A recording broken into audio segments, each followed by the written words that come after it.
అందరికి వందనాలండి. ఇప్పుడు వాయిస్ ఓకే కదా?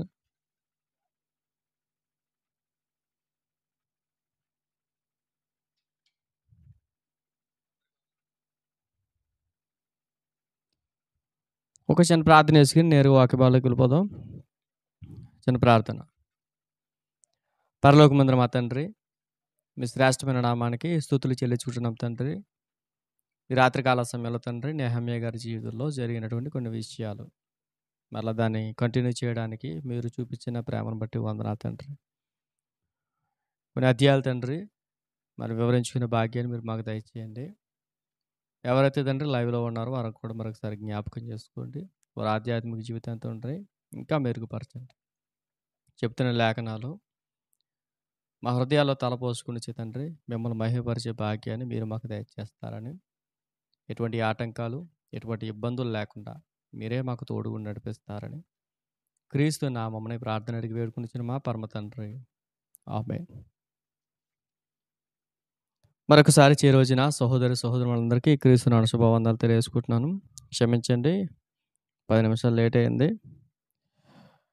ఈరోజు రాత్రి కొన్ని లోతైన విషయాలు మనం ధ్యానించుకునే ప్రయత్నాలు చేద్దాం. గడిచిన రాత్రి నెహమ్యా గ్రంథం 10వ అధ్యాయం మనం సగం చెప్పుకున్నాం. ఈరోజు మరలా దాన్ని కంటిన్యూ చేసుకుంటూ కొంచెం ముందుకు వెళ్ళే ప్రయత్నాలు చేద్దాం. అందరూ ఓకే కదండి? అందరూ ఓకే కదా? విందాం. నెహమ్యా గారి కాలంలో ఎజ్రా అనే శాస్త్రి గారు మోషే గారి ధర్మశాస్త్రాన్ని వివరిస్తూ ఉన్న టైంలో చాలామంది తమ యొక్క జీవితాలను, వారు చేసిన పాపాలను ఒప్పుకున్నారు. వారు చేసిన పాపాలు ఎప్పుడైతే ఒప్పుకున్నారో దేవుడు వారందరూ ఏం చేశారంటే యెరూషలేము అనే ప్రాంతాల్లో నివసించడానికి ఒప్పుకున్నారు. వీళ్ళు ఇలా నివసిస్తూ కొంతమంది ఏం చేశారంటే ఒక స్థిరమైన నిబంధనను మేము చేసుకుంటాం, దేవునితోటి మేము అనుసంధానంగా ఆయనతోటి మేము ప్రమాణం చేయించుకుంటాం అనేసి కొంతమంది మనుష్యులు, అంటే యూదులు, ఇశ్రాయేలు ప్రజలు ఎవరైతే ఉన్నారో ఇశ్రాయేలు ప్రజలు కొంతమంది ఏం చేశారంటే నెహమ్యా గారి దగ్గర ఉన్నటువంటి నెహమ్యా గారి అధికారతత్వంలో అధికారిగా ఉన్నప్పుడు కొంతమంది స్థిరమైనటువంటి నిబంధన చేసుకున్నారు. ఆ స్థిరమైన నిబంధన చేసుకున్న వారి జాబితా 10వ అధ్యాయంలో మొదటి నుంచి మనకు కనబడుతుంది. ఈ 10వ అధ్యాయం మొదటి నుంచి అలా కంటిన్యూగా చదువుకుంటూ ఏం జరుగుతుందంటే కొంతమంది జనులు, అంటే ఎవరైతే నిబంధనలు స్థిరపరచుకున్నారో లేవీలుగా ఉండడానికి, యాజకులుగా ఉండడానికి కొంతమంది పేర్లు ఇచ్చారండి. ఆ పేర్ల జాబితాయే ఈ 10వ అధ్యాయం మొదటి నుంచి 25 వరకు 26 వరకు కనబడుతున్నాయి. అయితే అక్కడి నుంచి మనం కొన్ని విషయాలు తెలుసుకునే ప్రయత్నాలు చేద్దాం. ఓకేనా అండి? 26లో కనబడుతున్న విషయం ఏంటి? 27లో అయితే జనుల్లో మిగిలిన వారు, అంటే ఎవరైతే నిబంధన చేసుకున్నారో నిబంధన చేసుకోలేనటువంటి కొంతమంది ఉన్నారు. అంటే ఇదిగో మా పేర్లు రాసుకొని మేము లేవీలు గోత్రంలో మేము యాజకత్వం చేస్తామని కొంతమంది ఉంటే, మరికొంతమంది మేము ప్రధానులుగా ఉంటాం, లేవీలు ఉన్నారు, ప్రధానులు ఉన్నారు, యాజకులు ఉన్నారు, వీళ్ళందరి పేర్లు రాసిన తర్వాత ఇంకా మిగిలిన వారు ఎవరైతే ఉన్నారో ఆ మిగిలిన వారు ఏం చేశారు? అయితే జనుల్లో మిగిలినవారు అనగా దేవుని ధర్మశాస్త్రమునకు విధేయులగినట్లు దేశపు జనుల్లో ఉండకుండా తమ్ముడు తాము వేరుపరుచిన యాజకులు, లేవీయులు, ద్వారపాలకులు, గాయకులు, నెతనీయులు అందరూ దేవుని దాసుడైన మోషే ద్వారా నియమింపబడిన దేవుని ధర్మశాస్త్రమును అనుసరించి నడుచుకొనుచు మన ప్రభువైన యెహోవా నిబంధనలను కట్టడను ఆచరించదని శపథము చేసి పూనుకుని ప్రమాణం చేయట కూడిరి. అంటే ద్వారపాలకులు, అంటే సొలొమోను గారు కట్టించిన బంగారు దేవాలయం ఏదైతుందో సొలొమోను గారు కట్టించిన బంగారు దేవాలయానికి ద్వారపాలకులు ఉన్నారు, లేవీలు ఉన్నారు, యాజకులు ఉన్నారు, గాయకులు ఉన్నారు, సెక్యూరిటీ సిబ్బంది ఉంది. ఇలాంటి సిబ్బంది గురించి ఎప్పుడైతే దావీదు గారు సొలొమోను గారి కాలంలో ఎలాగైతే పెట్టారో అట్టి రీతిగానే నెహమ్యా గారు కూడా ఏమి ఏర్పాటు చేశారంటే దేవుని మందిరానికి, దేవుని ఆలయానికి ద్వారపాలకులు కావాలి, యాజకులు కావాలి, గాయకులు కావాలి, ఇలాంటి సిబ్బంది కావాలనగానే వారందరూ కూడా మేము కూడా ఈ పని చేస్తామని వారందరూ నిబంధన చేశారట. నెహమ్యా గారు ఉన్నప్పుడు వారి భార్యలు, వారి కుమారులు, వారి కుమార్తెలు, తెలివియు బుద్ధి గల వారెవరో వారును ఈ విషయంలో ప్రధానులైన తమ బంధువులతో కలిసిరి. గడిచిన రాత్రి మీకు ఆల్రెడీ చెప్పాను ఈ విషయం గురించి. వీళ్ళు కలిసిన తర్వాత ఏం జరిగింది? ఇదిగో మేము దేశపు జనులకు మా కుమార్తెలను ఇయ్యకయు, వారి కుమార్తెలను మా కుమారులకు పుచ్చుకొనకి ఉందుమనియు. అంటే ఇశ్రాయేలు ప్రజలు ఎవరైతే ఉన్నారో ఇశ్రాయేలు ప్రజలుగా ఉన్నటువంటి మేము మా తోటి గోత్రాల వారితోనే వివాహం చేసుకుంటాం. అంటే యూదులు ఎవరితోనూ యూదులు యూదులకితోను, బెన్యామీనులు బెన్యామీనులతోను, లేవీలు లేవీలతోను, ఈ గోత్రాలు ఏవైతున్నాయో ఈ గోత్రాలు వారు మాత్రమే పెండ్లి చేసుకునే ఒక నిబంధన, స్థిరమైన నిబంధన ఆనాటి కాలంలో ఉందండి ధర్మశాస్త్రంలో. అంటే వేరొక వ్యక్తికి ఇవ్వకూడదా అంటే మ్యారేజ్ అంటే ఇవ్వకూడదు. అన్యుల్లో ఉన్నటువంటి ఏ పురుషుడు కూడా, ఏ స్త్రీ కూడా ఇశ్రాయేలు గోత్రానికి సంబంధించిన వారికి ఇవ్వకూడదని ఒక నిబంధన మనం ఆల్రెడీ గడిచిన రాత్రి మీకు చెప్పా. ఈ నిబంధన ఏదైతే ఈ నిబంధన మేము మీరము. మేము అన్యులకు మా కుమార్తెలివ్వము. మా కుమార్తెలను వాళ్ళ కుమారులకి పెండ్లి చేసుకొనివ్వము అని ఒక శపథం చేశారు. తర్వాత 29వ వచనం. 29 అయిపోయింది. 30వ వచనం. మరియు మేము మా దేశపు జనులకు మా కుమార్తెలను ఇయ్యకయు వారి కుమార్తెలను మా కుమారులకు పుచ్చుకొనకి ఉందుమనియు, దేశపు జనులు విశ్రాంతి దినమందు అంటే సాటర్డే విశ్రాంతి దినమందు అమ్మకపు వస్తువులని గాని భోజన పదార్థములను గాని అమ్ముటకు తెచ్చిన యెడల విశ్రాంతి దినమును గాని పరిశుద్ధ దినములో గాని వాటిని కొనకుందుమనియు. అంటే విశ్రాంతి దినం ఏదైతే ఉందో విశ్రాంతి దినము రోజున మేము ఏ పని చేయం. అంటే ఎంత విచిత్రంగా ఉందంటండి. ఇశ్రాయేలు ప్రజలు ఎవరైతే ఇశ్రాయేలు ప్రజలు విశ్రాంతి దినాన్ని కూడా పని చేసేస్తున్నారట. అంటే ఆనాటి కాలంలో నిజంగా చెప్తున్నా వాళ్ళకి దేవుని పట్ల భయభక్తులు అంటే ఏంటో తెలీదు. మోసే గారి ధర్మశాస్త్రం అంటే ఏంటో తెలీదు. ఆనాటి కాలంలో పితరులు జీవించినటువంటి జీవితాల గురించిన విషయాలు తెలీదు. అందుకని విశ్రాంతి దినం రోజునాడు కూడా ఏం చేస్తున్నారట ఇశ్రాయేలు ప్రజలు పనికి పోతున్నారట, కూలికి పోతున్నారట, పనులు చేసుకుంటున్నారట, అమ్మకానికి వెళ్తున్నారట, కొనడానికి వెళ్తున్నారట. విశ్రాంతి దినం రోజున ఏం చెప్పాడు దేవుడు? మీరు ఏ పని కూడా చేయకూడదు. విశ్రాంతి దినం రోజు నాడు మీరు ఏ పని చేయకూడదని దేవుడిచ్చిన ఆజ్ఞలు వీళ్ళు మీరుతున్నారు. అలాంటి టైంలో మోసే గారి ధర్మశాస్త్రాన్ని వివరిస్తున్న ఎజ్రా చెప్పిన మాటలను బట్టి వీళ్ళకి హృదయంలో ఏం పొడవబడిందంటే, అయ్యో మేము విశ్రాంతి దినము రోజు నాడు కూడా మేము పనికి వెళ్ళిపోతున్నాం. అయ్యో మేము విశ్రాంతి దినము రోజున మేము ఏ పని చేయకూడదని మా పితరులు చెప్పలేదే. మేము తప్పు పని చేస్తాం, మేము పాప పని చేస్తాం. ఇదిగో ఇప్పటి నుంచి ఎజ్రా గారు చెప్పినటువంటి లేఖనాల ప్రకారం మేము ఈ రోజు నుంచి విశ్రాంతి దినం రోజున మేము ఏ పని చేయము. విశ్రాంతి దినం రోజున ఏ అమ్మకానికి వెళ్ళము. విశ్రాంతి దినం రోజున మేము ఏ వస్తువు కూడా కొనము అని వాళ్ళు ఏం చేసినప్పుడు ఒక శపథం చేసుకున్నారట, ఒక ప్రమాణం చేసుకున్నారట. మరలా ఇది చాలా బాగుంటుందండి. 7వ సంవత్సరమున విడిచిపెట్టి ఆ సంవత్సరములో బాకీదారులు బాకీలు వదిలివేయుదుమనియు నిర్ణయించుకొంటిమి. అందరూ కూడా మీ అందరి దగ్గర బైబిల్ ఉంటే బైబిల్ ఓపెన్ చేసుకోండి.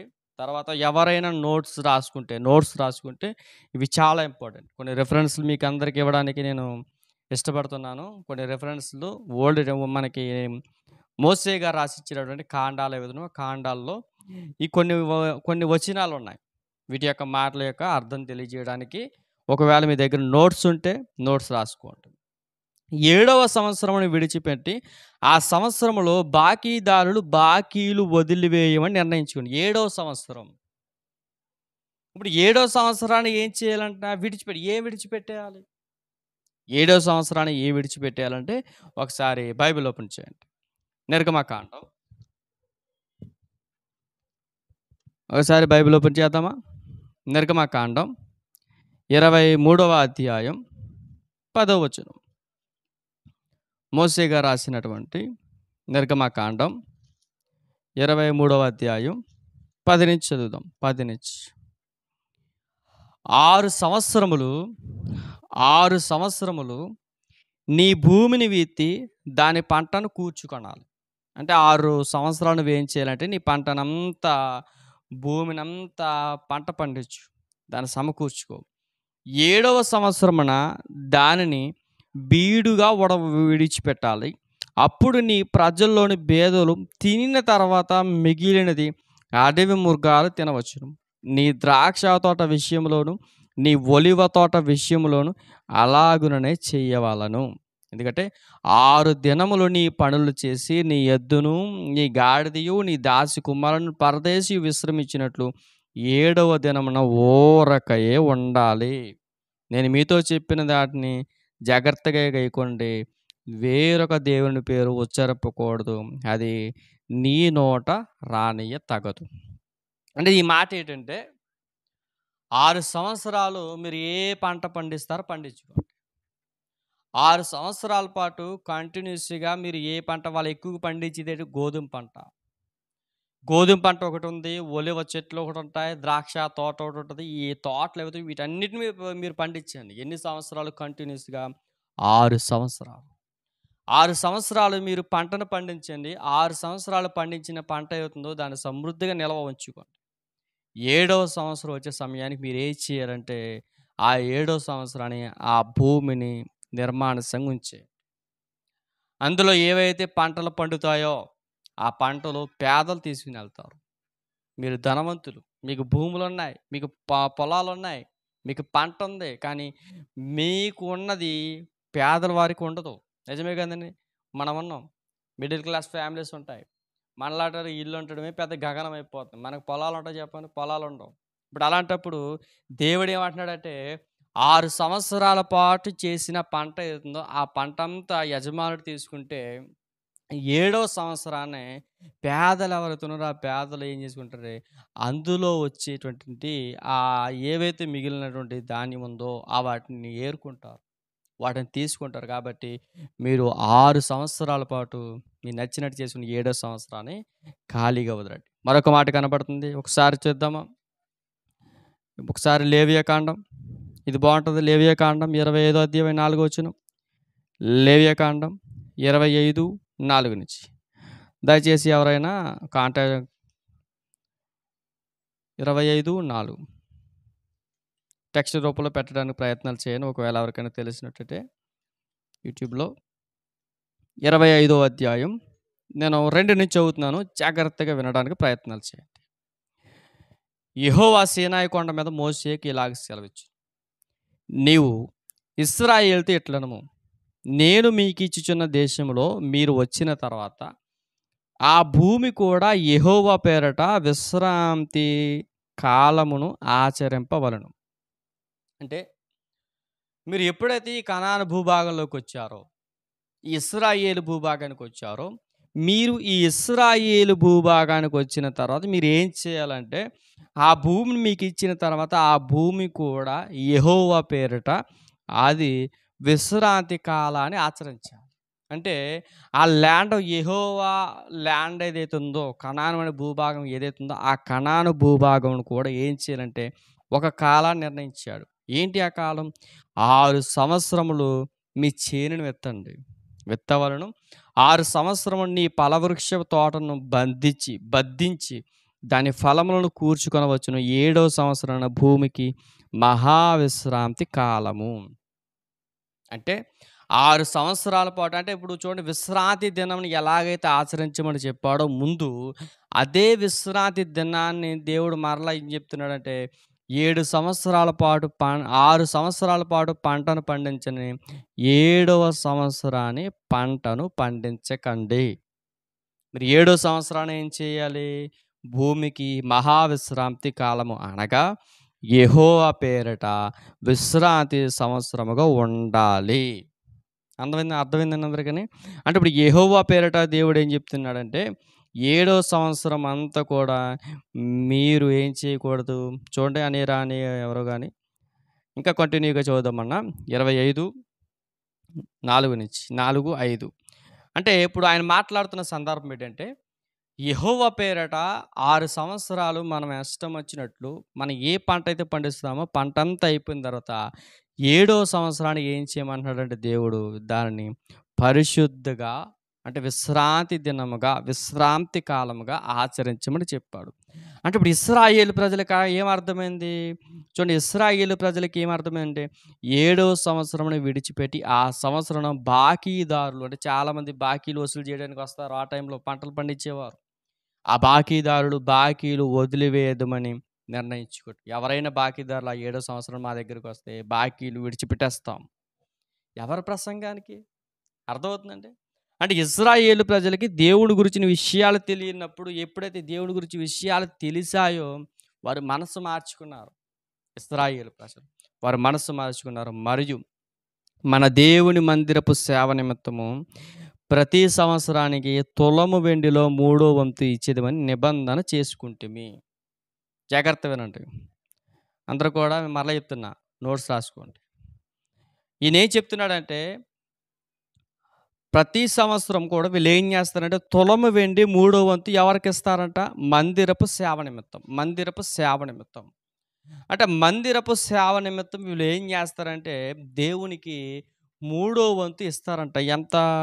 6 తులములో తులము వెండిలో మూడో వంతు ఇచ్చేదమని నిబంధన చేసుకుంటేమి. దీనికి ఒక రెఫరెన్స్ ఉంది, చూద్దాం. నిర్గమకాండం 30వ అధ్యాయం. నిర్గమకాండం 30వ అధ్యాయం 11 నుంచి చదువుదాం. 11 నుంచి 30, 11 నుంచి 30, 11 నుంచి. మరి యెహోవా మోషేతో ఇట్లనెను, నువ్వు ఇశ్రాయేలును లెక్కింపవలెను.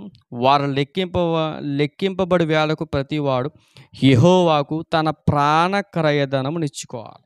ప్రాణ క్రయధనం ఇచ్చుకోవాలి. ఎలాగిచ్చుకోవాలి? ఎందుకంటే అలాగు చేసిన నువ్వు వారు లెక్కించినప్పుడు వారిలో ఏ తెగులు పుట్టదు. వారు ఇయ్యవలసింది ఏంటంటే, లెక్కింపబడిన వారిలో చేరు ప్రతివాడును పరిశుద్ధ స్థలం యొక్క తులమును బట్టి అర తులం ఇయ్యాలి. అందరికి అర్థమవుతుందండి. అంటే మోషే గారి లా ప్రకారం ప్రాణక్రయధనం ఏదైతుందో, ప్రాణక్రయధనం ఎవరైతే ఇశ్రాయేలు ప్రజలు ఉన్నారో, ఇశ్రాయేలు ప్రజల్లో కూడా ఒక మెన్షన్ ఇవ్వబడిందండి. ఎంత అనుకుంటున్నారు? ఒక వయస్సు ఇవ్వబడింది. ఎంత వయసు? 20 సంవత్సరాల కంటే ఎవరైతే ఎక్కువగా ఉన్నారో వారందరూ ఏం చేయాలంటే, వారు సంపాదించినటువంటి ఒక తులం వెండి ఏదవుతుందో ఆ తులం వెండిలో అర తులం వెండి దేవునికి ప్రతిష్టార్పణకి ఇవ్వాలి. ఆ ప్రతిష్టార్పణ అంటే, ప్రతిష్ట అర్పణ దేనికోసం అంటే నీ ప్రాణ క్రయధనం కోసం.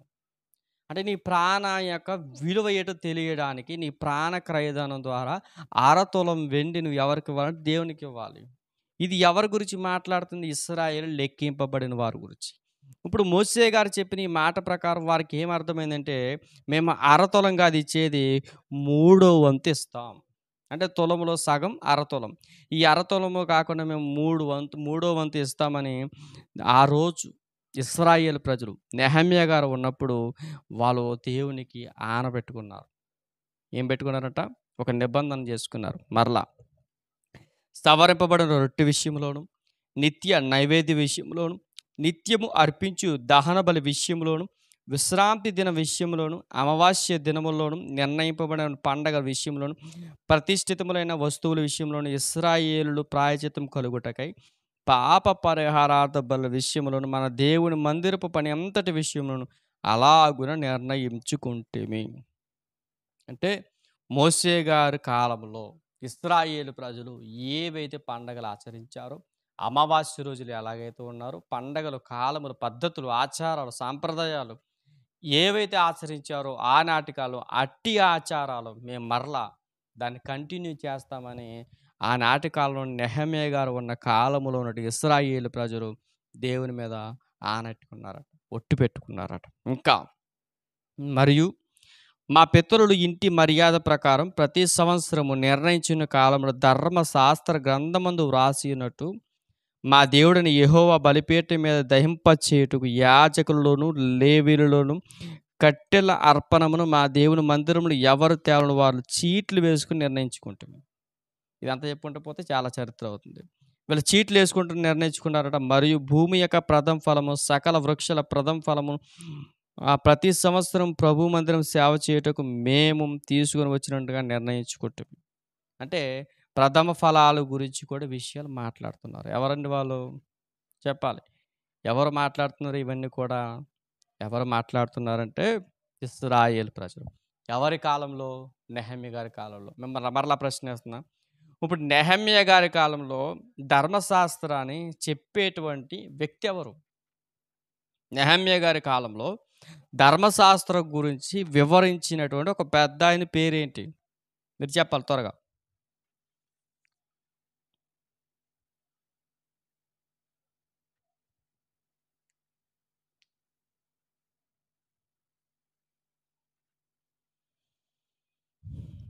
ఎజ్రా గారు. అంటే ఎజ్రా గారు చేసిన ప్రసంగానికి వీళ్ళందరూ కూడా మారారు. వీళ్ళు మారారు కాబట్టే వారి జీవితాలు వెలుగుమయంలోనికి వచ్చాయి. వీళ్ళు వెలుగుమయంలోనికొచ్చాయి. ఆ తర్వాత వీళ్ళేం చేశారంటే మరొక మాట అన్నారండి. ఒక గంభీరమైన మాట. ఏంటి ఆ మాట? ఇదిగో మా కుమారులలో జ్యేష్ఠపుత్రులు, మా పశువులలో తొలిచూలులు, ధర్మశాస్త్ర గ్రంథం వ్రాయబడినట్టు మా మందలలో తొలిచూలును, మన దేవుని మందిరంలో సేవ చేయు యాజకుల యొద్ద మేము తీసుకొని వచ్చినట్లుగా నిర్ణయించుకుంటిమి. చూడండి. అంటే ఎంత విచిత్రంగా ఉందంటే, అంటే మోషే గారి ధర్మశాస్త్రంలో దేవుడిచ్చిన ఆజ్ఞ ఏంటంటే, ఇదిగో మీ తొలిచూలు పిల్లలు, మగ పిల్లలు, అలాగే మీ పశువుల్లో ఉన్నటువంటి మగదియు, ఆడది తొలిచూలు ఏదైతే ఉందో తొలిచూలు నాకివ్వాలని దేవుడు ఏదైతే ఆజ్ఞించాడో, ఇదిగో ఆ ఆజ్ఞకు మేము లోబడతాం. అది నిర్గమాకాండం 13వ అధ్యాయం 1, 2 వచనాల్లో కనబడతాయి. అంటే వాటి ప్రకారం వీళ్ళు ఏం చేశారంటే, నెహెమ్యా గారి కాలంలో ఇదిగో మేము మా పిల్లల్ని, మా కుమారులను, మా కుమార్తెలు, మా కుమారులను, మా పశువులను మగదియు ప్రతీది కూడా మేము దేవునికి ప్రతిష్టార్పణగా చేసేస్తాం. దేవుని సేవ చేయడానికి ఇచ్చేస్తామని వాళ్ళు కంకణం కట్టుకున్నారట. మరలా వివిధమైన వృక్షములు, ఫలములు, ద్రాక్షారసము, నూనె మొదలైన వాటిని దేవుని మందిరపు గదిలోనికి యాజకుడి యొద్దకు తేవడానికి మా భూమి పంటలో 10వ వంతు లేవీయుల యొద్దకు తీసుకుని వచ్చినట్టుగా ప్రతి పట్టణంలో మా పంటలో 10వ వంతును ఆ లేవీయులకి ఇచ్చినట్లుగా నిర్ణయించుకుంటేమి. అంటే యాజకులుగా పిలువబడుతున్న లేవీయులు ఎవరుతున్నారో లేవీయులు కూడా ఏమి ఇవ్వాలనుకున్నారంట వీళ్ళు? 10వ వంతు మేము పడినటువంటి కష్టార్జితం, ఆ కష్టార్జితం ఏదైతుందో ఆ కష్టార్జితం 10వ వంతు మేము వాళ్ళకిస్తాం. ఎవరికిస్తారు? లేవీయులకిస్తారు. ఇది దేవుడు చేసినటువంటి నిబంధన. ఈ నిబంధన మేము మేరం. మరలా అందులో ఒక మాట ఉంటదండి.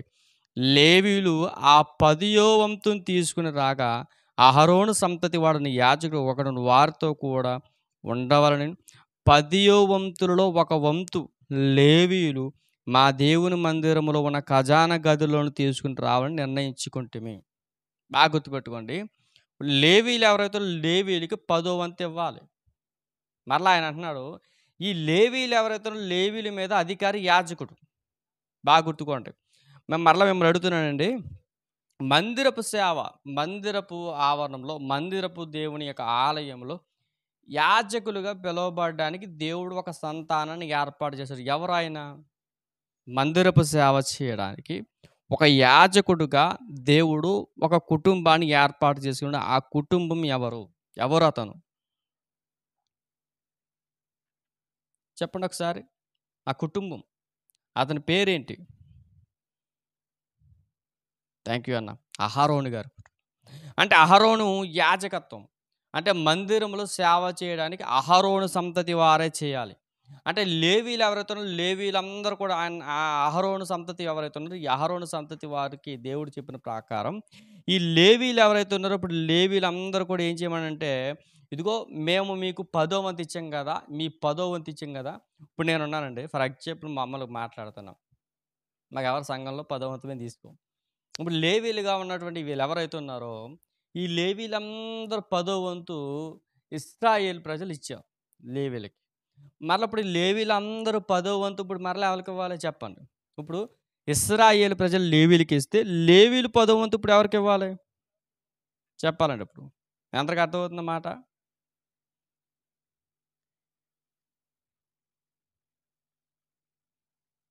అహరోనుకి ఇవ్వాలి. అంటే అహరోను సంతతికి ఉన్నటువంటి యాజకులకు ఇవ్వాలి.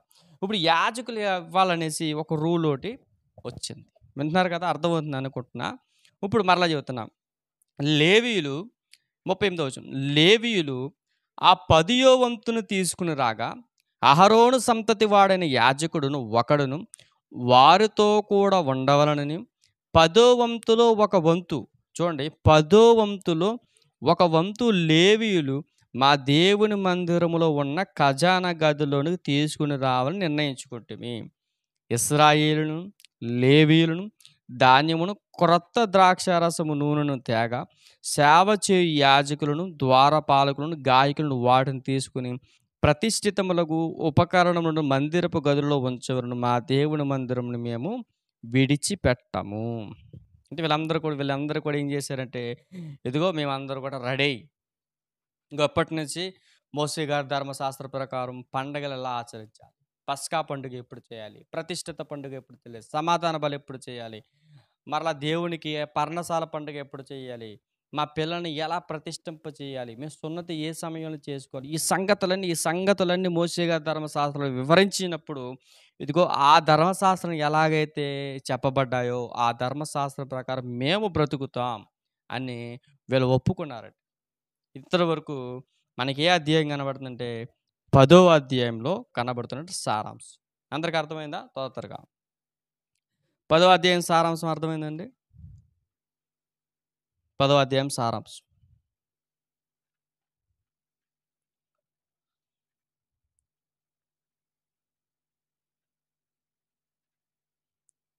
పదవ అధ్యాయం సారాంశం అందరికి అర్థమైందా?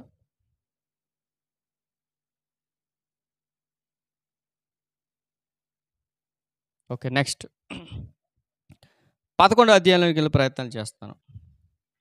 ఈ 11వ అధ్యాయం ఏదుందో 11వ అధ్యాయంలో కొన్ని పేర్లు కనబడుతున్నాయి. ఈ పేర్లు ఏంటంటే, నెహమ్యా గారు ఉన్న టైంలో యూదులుగాను, బెన్యామీను గోత్రాలు, ఈ గోత్రాలని వీటిల్లో కొంతమంది ప్రధాలని ఏర్పాటు చేసుకున్నారు వీళ్ళు. ఈ ఏర్పాటైన వారి జాబితా 11వ అధ్యాయం మనకు కనబడుతుంది. అందులో ముఖ్యంగా మనకి మొట్టమొదటిసారి కనబడుతుంది యూదులు, తర్వాత బెన్యామీనులు, వారిపైన అధికారి. ఈ సంగతులన్నీ కూడా 11వ అధ్యాయం కనబడుతుంది. కాబట్టి మీకు 11వ అధ్యాయంలో నుంచి ప్రశ్నలు ఏమి రావు. ఎందుకంటే మళ్ళీ 11వ అధ్యాయం వచ్చి మనకు చాలా సమయం పడుతుంది. తర్వాత 12వ అధ్యాయం చదువుతున్నా. 12వ అధ్యాయంలో కనబడుతున్న విషయం ఏంటంటే, జెరుబ్బాబెలుతో కూడా వచ్చిన యాజకులు, లేవీలు వీరే. అంటే కొంతమంది యాజకులు అందరూ కూడా ఎక్కడికి వచ్చారంటే యెరూషలేము ప్రాంతానికి వచ్చారు. ఇప్పుడు యెరూషలేము ప్రాంతానికి వచ్చిన తర్వాత దేవుని యొక్క మందిరం దగ్గరికి వచ్చిన తర్వాత కొన్ని సంగతులు వారితో మాట్లాడుతూ ఏం జరిగింది, కొన్ని విషయాలు మనం జాగ్రత్తగా వినడానికి ప్రయత్నాలు చేయండి. కొన్ని విషయాలు మనం తెలుసుకునే ప్రయత్నాలు చేద్దాం. ఎందుకంటే పార్షికుడకు వచనం చెప్తున్నాను, 23వ వచనం, 23వ వచనం పై వచనం చదువుతున్నా. పార్షికుడకు దర్యావేషు ఏలుబడి కాలంలో వారే యాజకులుగా ప్రధానులుగా ఉన్నారట. ఎలియాషీబు కుమారుడైన యోహానును దినముల వరకు అనుదినము జరుగు విషయముల గ్రంథమందు వారు లేవీల కుటుంబ ప్రధానులుగా దాఖలయ్యారు. లేవీల కుటుంబ ప్రధానులైన హషబ్యాయు, షెరబ్యాయు, కద్మియేలు కుమారుడైన యెషూవాయు వారికి ఎదురు వరుసలో పాడు తమ బంధువులతో కూడా దైవజనుడు దావీదు యొక్క ఆజ్ఞను బట్టి స్తుతి పాటలు పాటకు వంతులు చెప్పుడు నిర్ణయింపబడారు. మత్తన్య ఇవన్నీ కూడా జరుగుతున్న సందర్భం ఏంటంటే కొంతమందికి కాపు కాయడానికి పెట్టుకున్నారు. ఇలా జరుగుతున్న 27వ వచనం చదువుతున్నా, జాగ్రత్త వినండి. 27వ వచనం ఏం జరుగుతుందంటే, యెరూషలేము ప్రాకారము ప్రతిష్ఠించు కాలములో, అంటే యెరూషలేము ప్రాకారాలు ఉన్నాయి కదండి, చుట్టూరు గోడ ఉంది కదా, ఈ చుట్టూరు గోడ ఈ ప్రాకారం ప్రతిష్ఠించే కాలంలో ఏం జరిగిందంటే, వారు ప్రతిష్ఠ ఆచారము చొప్పున స్తోత్ర గీతములతోనూ పాటలతోనూ స్వరమండల సితారా చేయు తాళములతోనూ సంతోషముగా జరిగించినట్లు లేవీయులను తమ సకల స్థలములను యెరూషలేమును రప్పించుకోవడం పూనుకున్నది. అంటే ఎవరైతే యాజకులు ఉన్నారో వారందరూ కూడా ఈ ప్రాకారపు ఈ ప్రాకారం ఏదైతుందో ఈ ప్రాకారం ప్రతిష్ఠించడానికి కొంతమంది పూనుకున్నారట. అప్పుడు గాయకుల వంశస్థులు యెరూషలేము చుట్టూనున్న మైదాన భూమిలో నుండి నెటోపాతి యొక్క గ్రామంలో నుండి కూడుకుని వచ్చేది. ఒక ప్రాంతం కనబడుతుంది, ఆ ప్రాంతం పేరు నెటోపాతియా. ఈ నెటోపాతియా ప్రాంతం ఏదైతుందో నెటోపాతియా ప్రాంతం దగ్గరికి కొంతమంది కూడుకుని వచ్చారంట.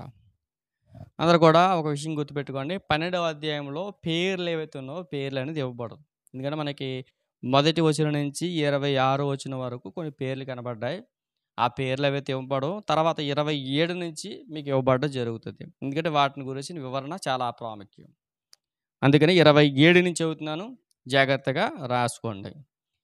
యెరూషలేము ప్రాకారాన్ని ప్రతిష్ఠించి ఇది అంతా జరిగిన తర్వాత గాయకులు, వంశస్థులు యెరూషలేము చుట్టూనున్న మైదాన భూమిలో నుండి నెటపుతోమి యొక్క గ్రామంలో కూడుకుని వచ్చారు.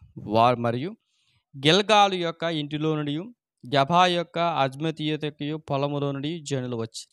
ఎలయనగా యెరూషలేము చుట్టూ ఉన్న తమకు ఊళ్ళను కట్టుకున్నాడు. గాయకులు ఏం చేశారంటే ఊళ్ళు కట్టుకున్నారు. బాగా వినండి, చాలా జాగ్రత్తగా వినండి. ఇక్కడ జరుగుతున్న సందర్భం అంటే గాయకులు, సింగర్స్, అంటే యెరూషలేము ప్రాంతంలో దేవుని ఆలయం ఉంది. ఆ దేవుని ఆలయంలో పాటలు పాడేవారు ఉన్నారు. ఈ పాటలు పాడేవారికి స్థలాలు లేవు. అప్పుడు పాటలు పాడేవారికి స్థలాలు లేనప్పుడు వారు ఏం చేశారంటే గెబా యొక్క చూడండి 29వ వచనం 29వ వచనం మరియు గిల్గాల్ యొక్క ఇంటిలో నుండి గెబా యొక్క అజ్మావేతు యొక్కయు పొలములో నుండి జనులు వచ్చారంట. ఏలయనగా యెరూషలేము చుట్టూను గాయకులు తమకు ఊళ్ళను కట్టుకుని ఉండేరి. గాయకులు కొంతమంది ఏం చేసినారు, ఊళ్ళు కట్టుకున్నారట. తర్వాత యాజకులను, లేవీయులను తమ్మును తాము పవిత్రపరచుకున్న తర్వాత జనులను, గుమ్మములను, ప్రాకారమును పవిత్రపరచారు. అంటే ముందు యాజకులు, లేవీయులు ఎవరైతే ఉన్నారో వాళ్ళు పవిత్రపరచుకున్నారు. ఎవరి ఎదుట? దేవుని ఎదుట. వాళ్ళు దేవుని ఎదుట ఎప్పుడైతే పవిత్రపరుచుకున్నారో అప్పుడు మందిరపు సేవ చేయడానికి వాళ్ళు ముందుకొచ్చారు. తర్వాత అప్పుడు చూడండి, అప్పుడు ఏం చేశారంట, వారు పవిత్రపరుచుకున్న తర్వాత జనులు గుమ్మములకును ప్రాకారమును పవిత్రపరిచారు. అటు తర్వాత నేను యూదుల ప్రధానులను ప్రాకారం మీదకు తోడుకుని వచ్చి, యూదుల ప్రధానులు ఎవరైతున్నారో ఆ యూదుల ప్రధానుల్ని ప్రాకారమునకు తోడుకుని వచ్చి వీళ్ళు ఏం చేశారంటే చూడండి, స్తోత్ర గీతము పాడువారిని 2 గొప్ప సమూహములుగా ఏర్పరిచింది. అంటే దేవునికి స్తోత్రాలు చెప్పడానికి యాజకులు, లేవీయులు ఏం చేశారంటే రెండు రెండు పార్టీలను పెట్టాడు. 2 గుంపుని ఏర్పాటు చేశాడు. ఆ 2 గొప్ప సమూహాలను ఏర్పాటు చేశారట. అందులో ఒక సమూహం కుడి పక్కనను పెంట గుమ్మం వైపున ప్రాకారం మీద నడిచారు. జాగ్రత్తగా వినండి. ఒక గుంపు ఎలాగెళ్ళిందంటే కుడి పక్కన ఉన్నటువంటి పెంట గుమ్మం దగ్గర నుంచి వెళ్ళారు. పెంట గుమ్మం దగ్గర నుంచి వెళ్ళారు. వారి వెంబడి హోషేయామును యూదుల ప్రధానులు సగమందియును వెళ్ళిరి. వారితో పాటు ఎవరు వెళ్ళారంటే హోషేయాము యూదుల ప్రధానులు సగమంది పెంట గుమ్మం నుంచి వెళ్ళారు. తర్వాత మరియు అజర్యాయు, యజ్రాయు, మెషుల్లాము, యోదాయు, బెన్యామిను, షమయ్యను, ఇర్మియాను వారు కూడా పోయిరి. యాజకులు కుమారులు కొందరు బాకాలు ఊదుచిపోయిరి. వారెవరనగా ఆసాపు కుమారుడైన జక్కూరునకు పుట్టిన మిఖాయ కనిన మతన్యాకు పుట్టిన షమాయ కుమారుడైన యొమనతకు పుట్టిన జకర్యాయు. అంటే యాజకుల కుమారులో పాటలు పాడడానికి ఆ టైంలో ఎవరంటే గాస్పల్ సింగర్స్ ఆసాపు కుమారు. ఈ ఆసాపు కుమారులు అవుతుంది. మరలా దేవుడు ఏం చేసిన అదే ఆసాపు సంతానానికి సంబంధించిన ఒక అబ్బాయి జకర్యా, ఆయన్ని ఏర్పాటు చేస్తున్నట. అతని బంధువులకు షమయ, అజరేలు, మిలలై, గిలలై, నెతనేలు, యోధ, హనానని వారు. వీరు దైవజనుడగు జాగ్రత్త, వీరు దైవజనుడగు దావీదు యొక్క వాద్యములు వాయించుచు పోయిరి. వీళ్ళు ఏం చేశారంట, యజ్రా గారి ముందర, వారి ముందర శాస్త్రి యజ్రాయి నడిచిన వారికి ఎదురుగా ఉన్న ఓట గుమ్మము దగ్గర దావీదు పురము యొక్క మెట్ల మీద దావీదు నగరం దాటి ప్రాకారం వెంబడి తూర్పు వైపు చూడండి, తూర్పు వైపు నీటి గుమ్మం వరకు పోయేరి. ఇది 2వ గుంపు. మళ్ళా చెప్తున్నానండి, 12వ అధ్యాయంలో మళ్ళా చెప్తున్నా, 12వ అధ్యాయంలో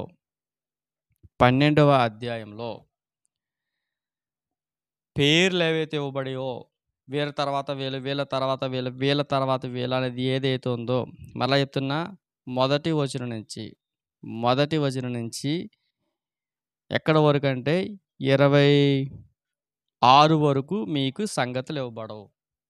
మొదటి వచనం నుంచి 26 వరకు వారి పేర్లు గురించిన ప్రస్తావన మీకు రాదు. తర్వాత నుంచి కొన్ని సెక్షన్‌లు, ఎందుకంటే వీటి గురించిన వివరణ మనకు అవసరం. ఎందుకంటే వారందరూ కూడా పశ్చాత్తాపడ్డారు. వారు పశ్చాత్తాపడ్డారని మనకు తెలియాలి కదండీ! అర్థమవుతుందండి. ఇప్పుడు ఒక పేర్లు ఎన్ని ఇంత లిస్ట్ రాసేసిన తర్వాత వీళ్ళు ఏం చేశారు అన్న విషయాలు మనకు తెలియకపోతే ఎలాగ చెప్పండి? అందరికి అర్థమవుతుందని చెప్పిన విషయాలు. మీరు అంటే ముందుకెళ్తా. అంటే పేర్లు గురించి మిమ్మల్ని అడగట్లేదు. పేర్లయితే చెప్పడం జరగదు. పేర్లయితే అడగం. కానీ ఏంటంటే వారు చేసినటువంటి పనులు మనకు తెలియాలి గదా! వాళ్ళు ఆ టైంలో అక్కడ ఏం చేశారో విషయాలు మనకు తెలిస్తేనే కదా మనం ముందుకెళ్తాం. అందరికి అర్థమవుతుందని చెప్పింది? మీరందరూ ఊ అనండి. లేదు. మీరు త్వరగా ఏదోటి చెప్తే నేను దాన్ని బట్టి కొంచెం ముందుకు వెళ్ళే ప్రయత్నాలు చేస్తాను. వాళ్ళు ఎవరెవరు ఏ ఏ పనులు చేశారో మనకు తెలియాలని మిమ్మల్ని అడుగుతుంటా, చెప్తుంటా. మళ్ళా చెప్తున్నాను, క్వెషన్ పేపరు ఈజీగానే వస్తది. భయపడాల్సిన పని లేదు. ఓకేనండి అందరికిని అర్థమవుతుంది చెప్పిన విషయాలు. మీకు పేర్లయితే ఇవ్వబడవు. కానీ ఏవి ఇవ్వబడతాయి? వారు చేసిన పనులున్నాయి గదండీ! వారు ఏ పని చేశారు? ఎక్కడి నుంచి ఎక్కడి వరకు వెళ్లారు? ఆ సంగతులు మనకు తెలియాలి గదా! ఇప్పుడు అది నేను అవి స్కిప్ చేసేస్తే మనకి నెక్స్ట్ అధ్యాయాలు, వచనాలు అర్థం కావు. అందుకనే వాటి గురించిన ప్రస్తావన మీకు వివరిస్తున్నాను. ఒక గుంపు అలాగెళ్ళింది. మరో గుంపు ఏం జరుగుతుందంటే, ఊట గుమ్మం దగ్గర దావీదుపురం ఎక్కి, దావీదుపురం యొక్క మెట్ల మీద దావీదు నగరును దాటి, ప్రాకారము వెంబడి తూర్పు వైపు నీటి గుమ్మం పోయారు.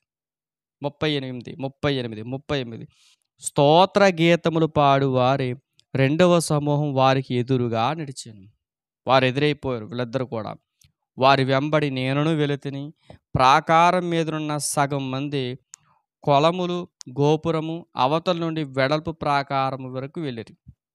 మరియు వారు ఎఫ్రాయిము గుమ్మము అవతల నుండి, పాత గుమ్మము అవతల నుండి, మత్సపు గుమ్మము అవతల నుండి, హనన్యేలు గోపురము నుండి, మెషా గోపురము నుండి, గొర్రెల గుమ్మము వరకు వెళ్ళి బందీ గృహములో నిలిచి. వాళ్ళు ఎక్కడ నిలబడ్డారు అంటే, ఈ గుమ్మాలన్నీ ఒకవేళ నాకు తెలిసి ఈ ప్రశ్న వస్తే ఒకవేళ దాన్ని ఎలా రాయాలంటే, ఒకటి ఈ ఎఫ్రాయిము గుమ్మము నుంచి వారు ఏ గుమ్మములో నిలిచారు? ఎఫ్రాయిము గుమ్మము నుంచి ఈ 2 సమూహములు అలా బయలుదేరితే ఏ గుమ్మము దగ్గర ఆగారు అని అడిగినప్పుడు మనం ఏ గుమ్మం దగ్గర ఆగారంటే బందీ గృహం దగ్గర ఆగారని రాయాలి. బందీ గృహపు గుమ్మము దగ్గర నిలిచారు. ఆ ప్రకారమే దేవుని మందిరములో స్తోత్ర గీతములు పాడువారు 2 సమూహములు నేనును, నాతో కూడా ఉన్న అధికారులు సగం మంది నిలిచిన్నారట. వీళ్ళందరూ నిలిచి ఉన్నారట. యాజకులకు ఎల్యాకీము, మయషయా, బెన్యామీను, మికాయా, ఎలెకము, జెకర్యా, హనన్యా బాకాలు పట్టుకున్నారట. వీళ్ళందరూ యాజకులు ఏం పట్టుకున్నారు? యాజకులు ఏం పట్టుకున్నారంటే బాకాలు పట్టుకున్నారు. అందరికి అర్థమవుతుందా? వీళ్ళందరూ కూడా బాకాలు పట్టుకున్నారంట. మిగిలిన వారు ఇజ్రాహాయ అనువాడు నడిపింపగా మయేషాయ, షమాయ, ఏలియా, జరు, ఉజ్జి, యోహాను, మల్కియా, ఏలాము, యజారు అని గాయకులు బిగ్గరగా పాడిరి. కొంతమంది గాయకులు వీళ్ళ బాకాలు ఊదుతుంటే, యాజకులు బాకాలు ఊదుతుంటే గాయకులు పాడుతున్నారు. తర్వాత మరియు దేవుడు తమకు మహా ఆనందము కలుగజేసిన ఆ దినమున వారు గొప్ప బలులను అర్పించి సంతోషించిరి. వీళ్ళందరూ కూడా దేవుడు మా పక్షాన ఉన్నారని వాళ్ళందరూ ఏం చేశారంటే గొప్ప బలులు అర్పించారట. వాళ్ళందరూ అర్పించి సంతోషించారంట. వారి భార్యలు పిల్లలతో కూడా సంతోషించిన అందువలన యెరూషలేములో పుట్టిన ఆనందధ్వని బహు దూరమునకు వినబడెను. అంటే వీళ్ళు ఎంత ఆనందపడ్డారంటే చాలా దూరం వరకు వినబడిందంట.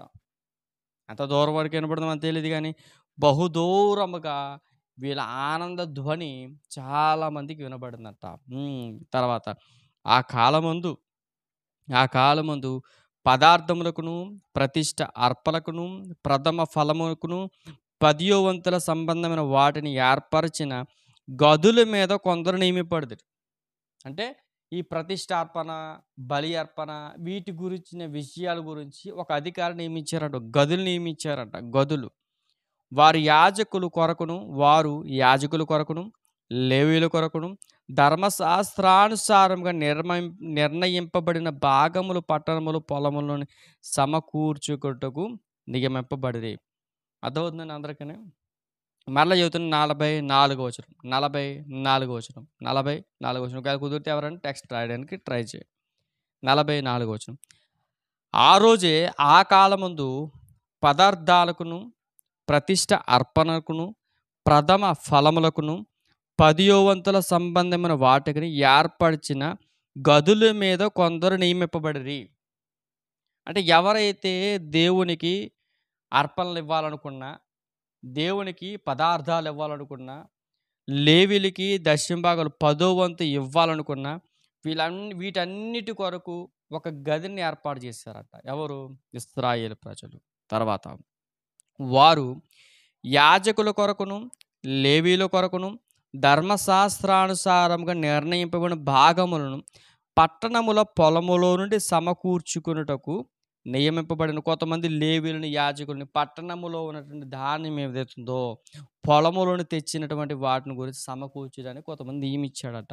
తర్వాత సేవ చేయుటకు నియమింపబడిన యాజకులను బట్టి, లేవీయులను బట్టి యూదులు సంతోషించిరి. అదిగో మా కొరకు యాజకులు ఉన్నారు, మా కొరకు లేవీయులు ఉన్నారని యూదులు చాలా సంతోషపడ్డారు. ఎందుకంటే వాళ్ళకి మారు మనసు పొందడానికి, వారు పాపమనే దాస్యములు పోకుండా లేవీయులు ఉన్నారు, మాకు ధర్మశాస్త్రాన్ని చెప్పేవారు ఉన్నారని యూదులు చాలా సంతోషపడ్డారటండి ఆ టైంలో. ఇలా సంతోషపడిన తర్వాత త్వరగా మరియు 45వ వచనం, 45వ వచనం. మరియు గాయకులను, ద్వారపాలకులను దావీదును అతని కుమారుడైన సొలొమోనుకు ఆజ్ఞాపించినట్లు దేవుని గూర్చిన పనులను, తమ శుద్ధిని గూర్చిన పనులను నెరవేర్చుచు వచ్చిరి. ఆయన ఎలాగైతే సొలొమోను గారు దేవుని మందిరపు ఆలయంలో ఎలాగైతే పనులు చేయించాడో అట్టి పనులే ఈనాటి కాలంలో కూడా చేయడానికి కొంతమంది ముందుకొచ్చారు. ఇలా చెప్పుకుంటూ పూర్వమందు దావీదు దినములో గాయకుల విషయంలోను, స్తోత్ర గీతం విషయంలో, పాటల విషయంలోను ఆసాపు గారు ప్రధానుడు. జెరుబ్బాబేలు దినములోనేమి, నెహెమ్యా దినములోనేమి ఇశ్రాయేలులందరూ వారి వంతులు చొప్పున గాయకులను, ద్వారపాలకులను, భోజన పదార్థములను అనుదినము ఇచ్చుచూ వచ్చిరి. మరియు వారు లేవీయుల నిమిత్తం అర్పణములను ప్రతిష్ఠించుచూ వచ్చి లేవీయులు అహరోను వంశస్థులకు వాటిని ప్రతిష్ఠించి. ఇప్పుడు అర్థమైందండి. అంటే ఇశ్రాయేలు ప్రజలు మార్పు చెందారా, చెందలేదా? ఈ అధ్యాయాలు బట్టి మరలా మిమ్మల్ని అడుగుతున్నా. చెరలోనికి పోయిన ఇశ్రాయేలు ప్రజలు బబులోను సామ్రాజ్యంలో చెరలోని పోయారు. అనేక ప్రాంతాల్లో, అనేక సందర్భాల్లో పాపపు ఛాయలోకి పోయారు. ఇలాంటి ఛాయలోకి పోయినటువంటి ఇశ్రాయేలు ప్రజలు మనం చదివినటువంటి లేఖనాల ప్రకారం వీళ్ళ మార్పు చెందారా, చెందలేదా? మరలా అడుగుతున్నా, మార్పు చెందారా, చెందలేరా? మార్పు చెందారు. అంటే ఎంత విచిత్రంగా ఉందంటే అండి, వీళ్ళు ఎప్పుడైతే మార్పు చెందారో మరలా చెప్తున్నా, మన జీవితంలో కూడా మార్పు చెందారు. వీళ్ళందరూ మార్పు చెందారు. ఇశ్రాయేలు ప్రజలు ఒక తాటి మీదకి తీసుకురావడానికి ఆనాటి కాలంలో ముఖ్య కారకులు ఎవరయ్యారంటే నెహెమ్యా గారు అయ్యారు. నిజంగా నెహెమ్యా గారు ఆ ప్రాకారం కట్టకపోయినా, ఆ గుమ్మం కట్టకపోయినా, అక్కడికి రాకపోయినా వీళ్ళ మార్పు గురించిన విషయాలు మనకి లేఖనాల్లో కనబడవు. నిజంగా నెహెమ్యా గారు ఎంత ఎంత ఎంత కష్టపడి ఉంటారని చెప్పండి. ఎంతో కష్టపడ్డారు. ఎంత విచిత్రంగా ఉందంటే, ఆయన ఎంత కష్టపడ్డాడో మళ్ళా చెప్తున్నా, అంతే సీరియస్గా మారిపోయారు. అలా చెప్తున్నా, ఆయన ఎంత కష్టపడి వారు మార్పు రావాలని ఆయన ఎంతగా కోరుకున్నాడో, అంతగా కోరుకున్న రీతిగానే వాళ్ళు మారిపోయారు. మా కుమార్తెలకి వాళ్ళనిచ్చి పెళ్లి చేయమన్నారు. ఇదిగో మా కుమారులకి, ఇదిగో ఎవరైతే మా ప్రథమ ఫలంగా పుడుతున్న కుమారులను వాళ్ళు దేవునికి ప్రతిష్ఠిస్తామన్నారు. ఇదిగో మేము విశ్రాంతి దినాన్ని ఆచరిస్తామన్నారు. ఈ సంగతులు మనం ఎంత సంతోషించామని చెప్పండి. మీరు సంతోషించలేదా? ఇశ్రాయేలు ప్రజలు నెహెమ్యా గారి కాలంలో మారారనగానే ఎంతమంది సంతోషించారు? మిమ్మల్ని అడుగుతున్నా ఎంతమంది సంతోషించారు? నేనైతే చాలా సంతోషించాను. మీరు సంతోషించారా?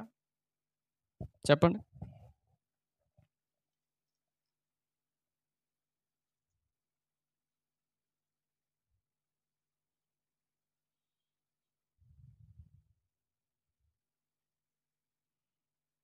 అడిగిన ప్రశ్న అర్థమైందండి? నేను అడిగిన ప్రశ్న మీకు అర్థమైందా? నెహెమ్యా గారి కాలంలో ఇశ్రాయేలు ప్రజలు మార్పు చెందారనే విషయం తెలిసి కానీ ఎంతమంది సంతోషించారు? As we too felt very happy. చాలా బాగా మార్పు చెందారు కదా!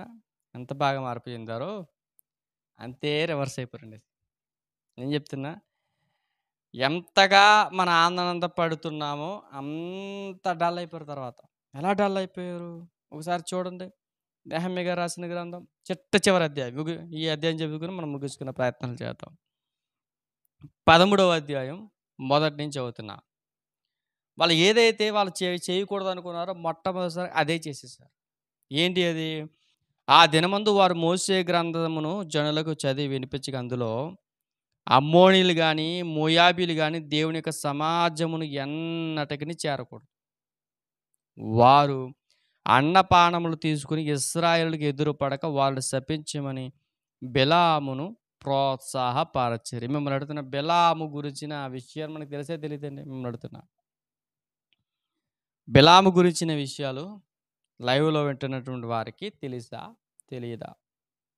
బిలాము బోధ ఎలాంటిది తెలుసండి తెలీసా? బిలాము గారి గురించిన సందర్భాలు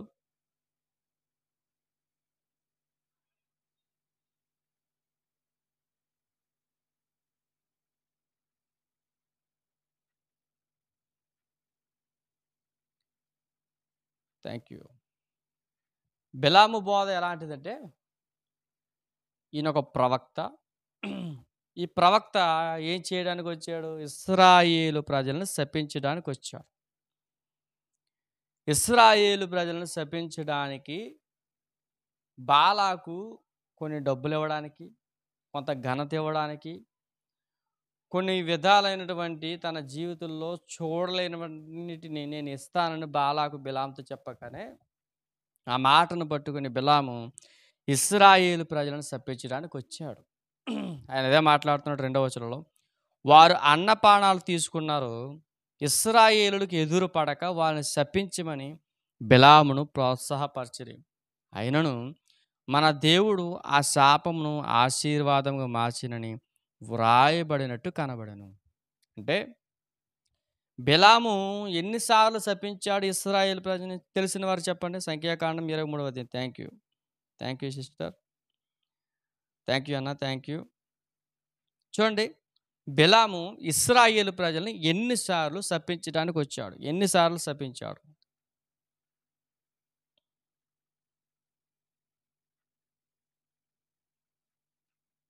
ఒక అన్నయ్య పెట్టాడు డైమండ్ 3 బిలాము అండ్ బాలాకు.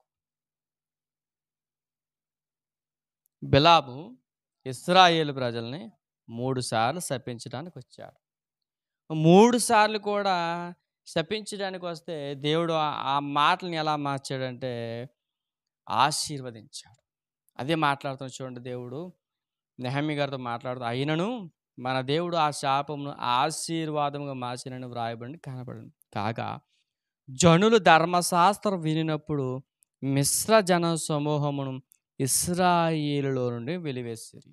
ఎవరైతే ఇశ్రాయేలు ప్రజలను వీళ్ళందరూ కూడా కొంతమంది ఏం చేశారంటే మిశ్ర జన సమూహంగా మారిపోయారు. ఇంతకుముందు 4వ వచనం చదువుతున్నా, జాగ్రత్త వినండి. ఇంతకుముందు మన దేవుని మందిరపు గది నిర్ణయింపబడినటువంటి యాజకుడు ఎల్యాషీబు. అంటే మందిరపు గది ఒకటి ఉంది కదా, దేవుని మందిరానికి సంబంధించిన ఒక గది ఉంది. ఆ గదిలో యాజకుడు ఎల్యాషీబు అనే ఒక యాజకుడు నివసిస్తూ ఉండేవాడు. ఇప్పుడు ఎల్యాషీబు ఏం చేశాడంటే టోబియా. టోబియా అంటే ఎవరు చెప్పండి? టోబియా. టోబియా అంటే నెహెమ్యా గారికి శత్రువా మిత్రువా చెప్పాలి? నెహెమ్యా గారికి టోబియా శత్రువా మిత్రుడా? యూదులకి. నెహెమ్యా గారు కాదు కానీ టోబియా యూదులకు శత్రువా మిత్రుడా? శత్రువు. అంటే ఇప్పుడు ఎల్యాషీబు ఏం చేశాడంటే, యాజకుడు ఎల్యాషీబు ఏం చేశాడంటే, టోబియాతో బంధుత్వం కలగజేసుకున్నాడు. Tobiah, you are my friend అని బంధుత్వం కలగజేసుకుని నైవేద్యమును, సాంబ్రాణిని, పాత్రలను, గింజలలో 10వ భాగమును, క్రొత్త ద్రాక్షారసమును, లేవీయులకును, గాయకులను, ద్వార పాలకులకు ఏర్పడిన నూనెను, యాజకులకు తేవలసిన ప్రతిష్ట వస్తువులను, పూర్వం ఇచ్చు స్థలమునొద్ద అతనికి ఒక గొప్ప గదిని సిద్ధము చేసి ఉండెను. చూడండి ఎంత విచిత్రంగా ఉందో. అంటే ఎంత విచిత్రంగా ఉందంటే, దేవునికి సంబంధించినటువంటి ఒక ప్రాంతం, ఒక గది ఏదైతుందో ఆ గది నిర్ణయించాల్సినటువంటి ప్లేస్‌లో, అంటే దేవుడికి ఇవ్వాల్సినటువంటి కొన్ని వస్తువులు, పదార్థాలు ఏవైతున్నాయో ఆ పదార్థాలన్నీ అందులో పెట్టాల్సినటువంటి ఆ రూమ్‌లో ఎవరిని పెట్టాడంట? ఎల్యాషీబు టోబియాని పెట్టాడంట. అందరికి అర్థమవుతుందా? ఈ టోబియాని పెట్టిన తర్వాత ఆ సమయంలో నేను యెరూషలేములో లేను. నేనంటే నేను కాదు. ఎవరు లేరు చెప్పాలి. ఆ టైంలో ఎవరు లేరు? టోబియా, ఎల్యాషీబు బంధుత్వం కలుగజేసుకునే టైంలో ఎవరు లేరు? చెప్పాలి. ఎవరు లేరు? అక్కడ ఎవరు లేరు? ఎల్యాషీబు, టోబియా బంధుత్వం కలుగజేసుకునే టైంలో ఆయన దగ్గర ఎవరు లేరు. ఆ యెరూషలేము ప్రాంతంలో ఎవరు లేరు. నెహెమ్యా లేరు. ఇప్పుడు నెహెమ్యా గారు లేకపోతే ఏం జరిగింది? నేను అందుకేనండి ఒక విషయం చెప్తున్నాను, బాగా గుర్తుపెట్టుకోండి. ఎప్పుడైతే నిజంగా చెప్తున్నా, ఓపెన్‌గా మాట్లాడుతున్నా. ఇందాక కూడా నేను షార్ట్ వీడియో పెట్టాను. ముందు కట్ చేయాల్సిన వీడియో అది. అది రాలేదు. ఎప్పుడైతే ఒక సంఘాన్ని స్థిరపరిచేశాడు నెహెమ్యా గారు. ఒక సంఘం అనేది స్థిరపరిచేసిన తర్వాత, ఇప్పుడు ఓపెన్‌గా మాట్లాడాలంటే మనం ఉన్నామండి. మనం ఉన్నాం.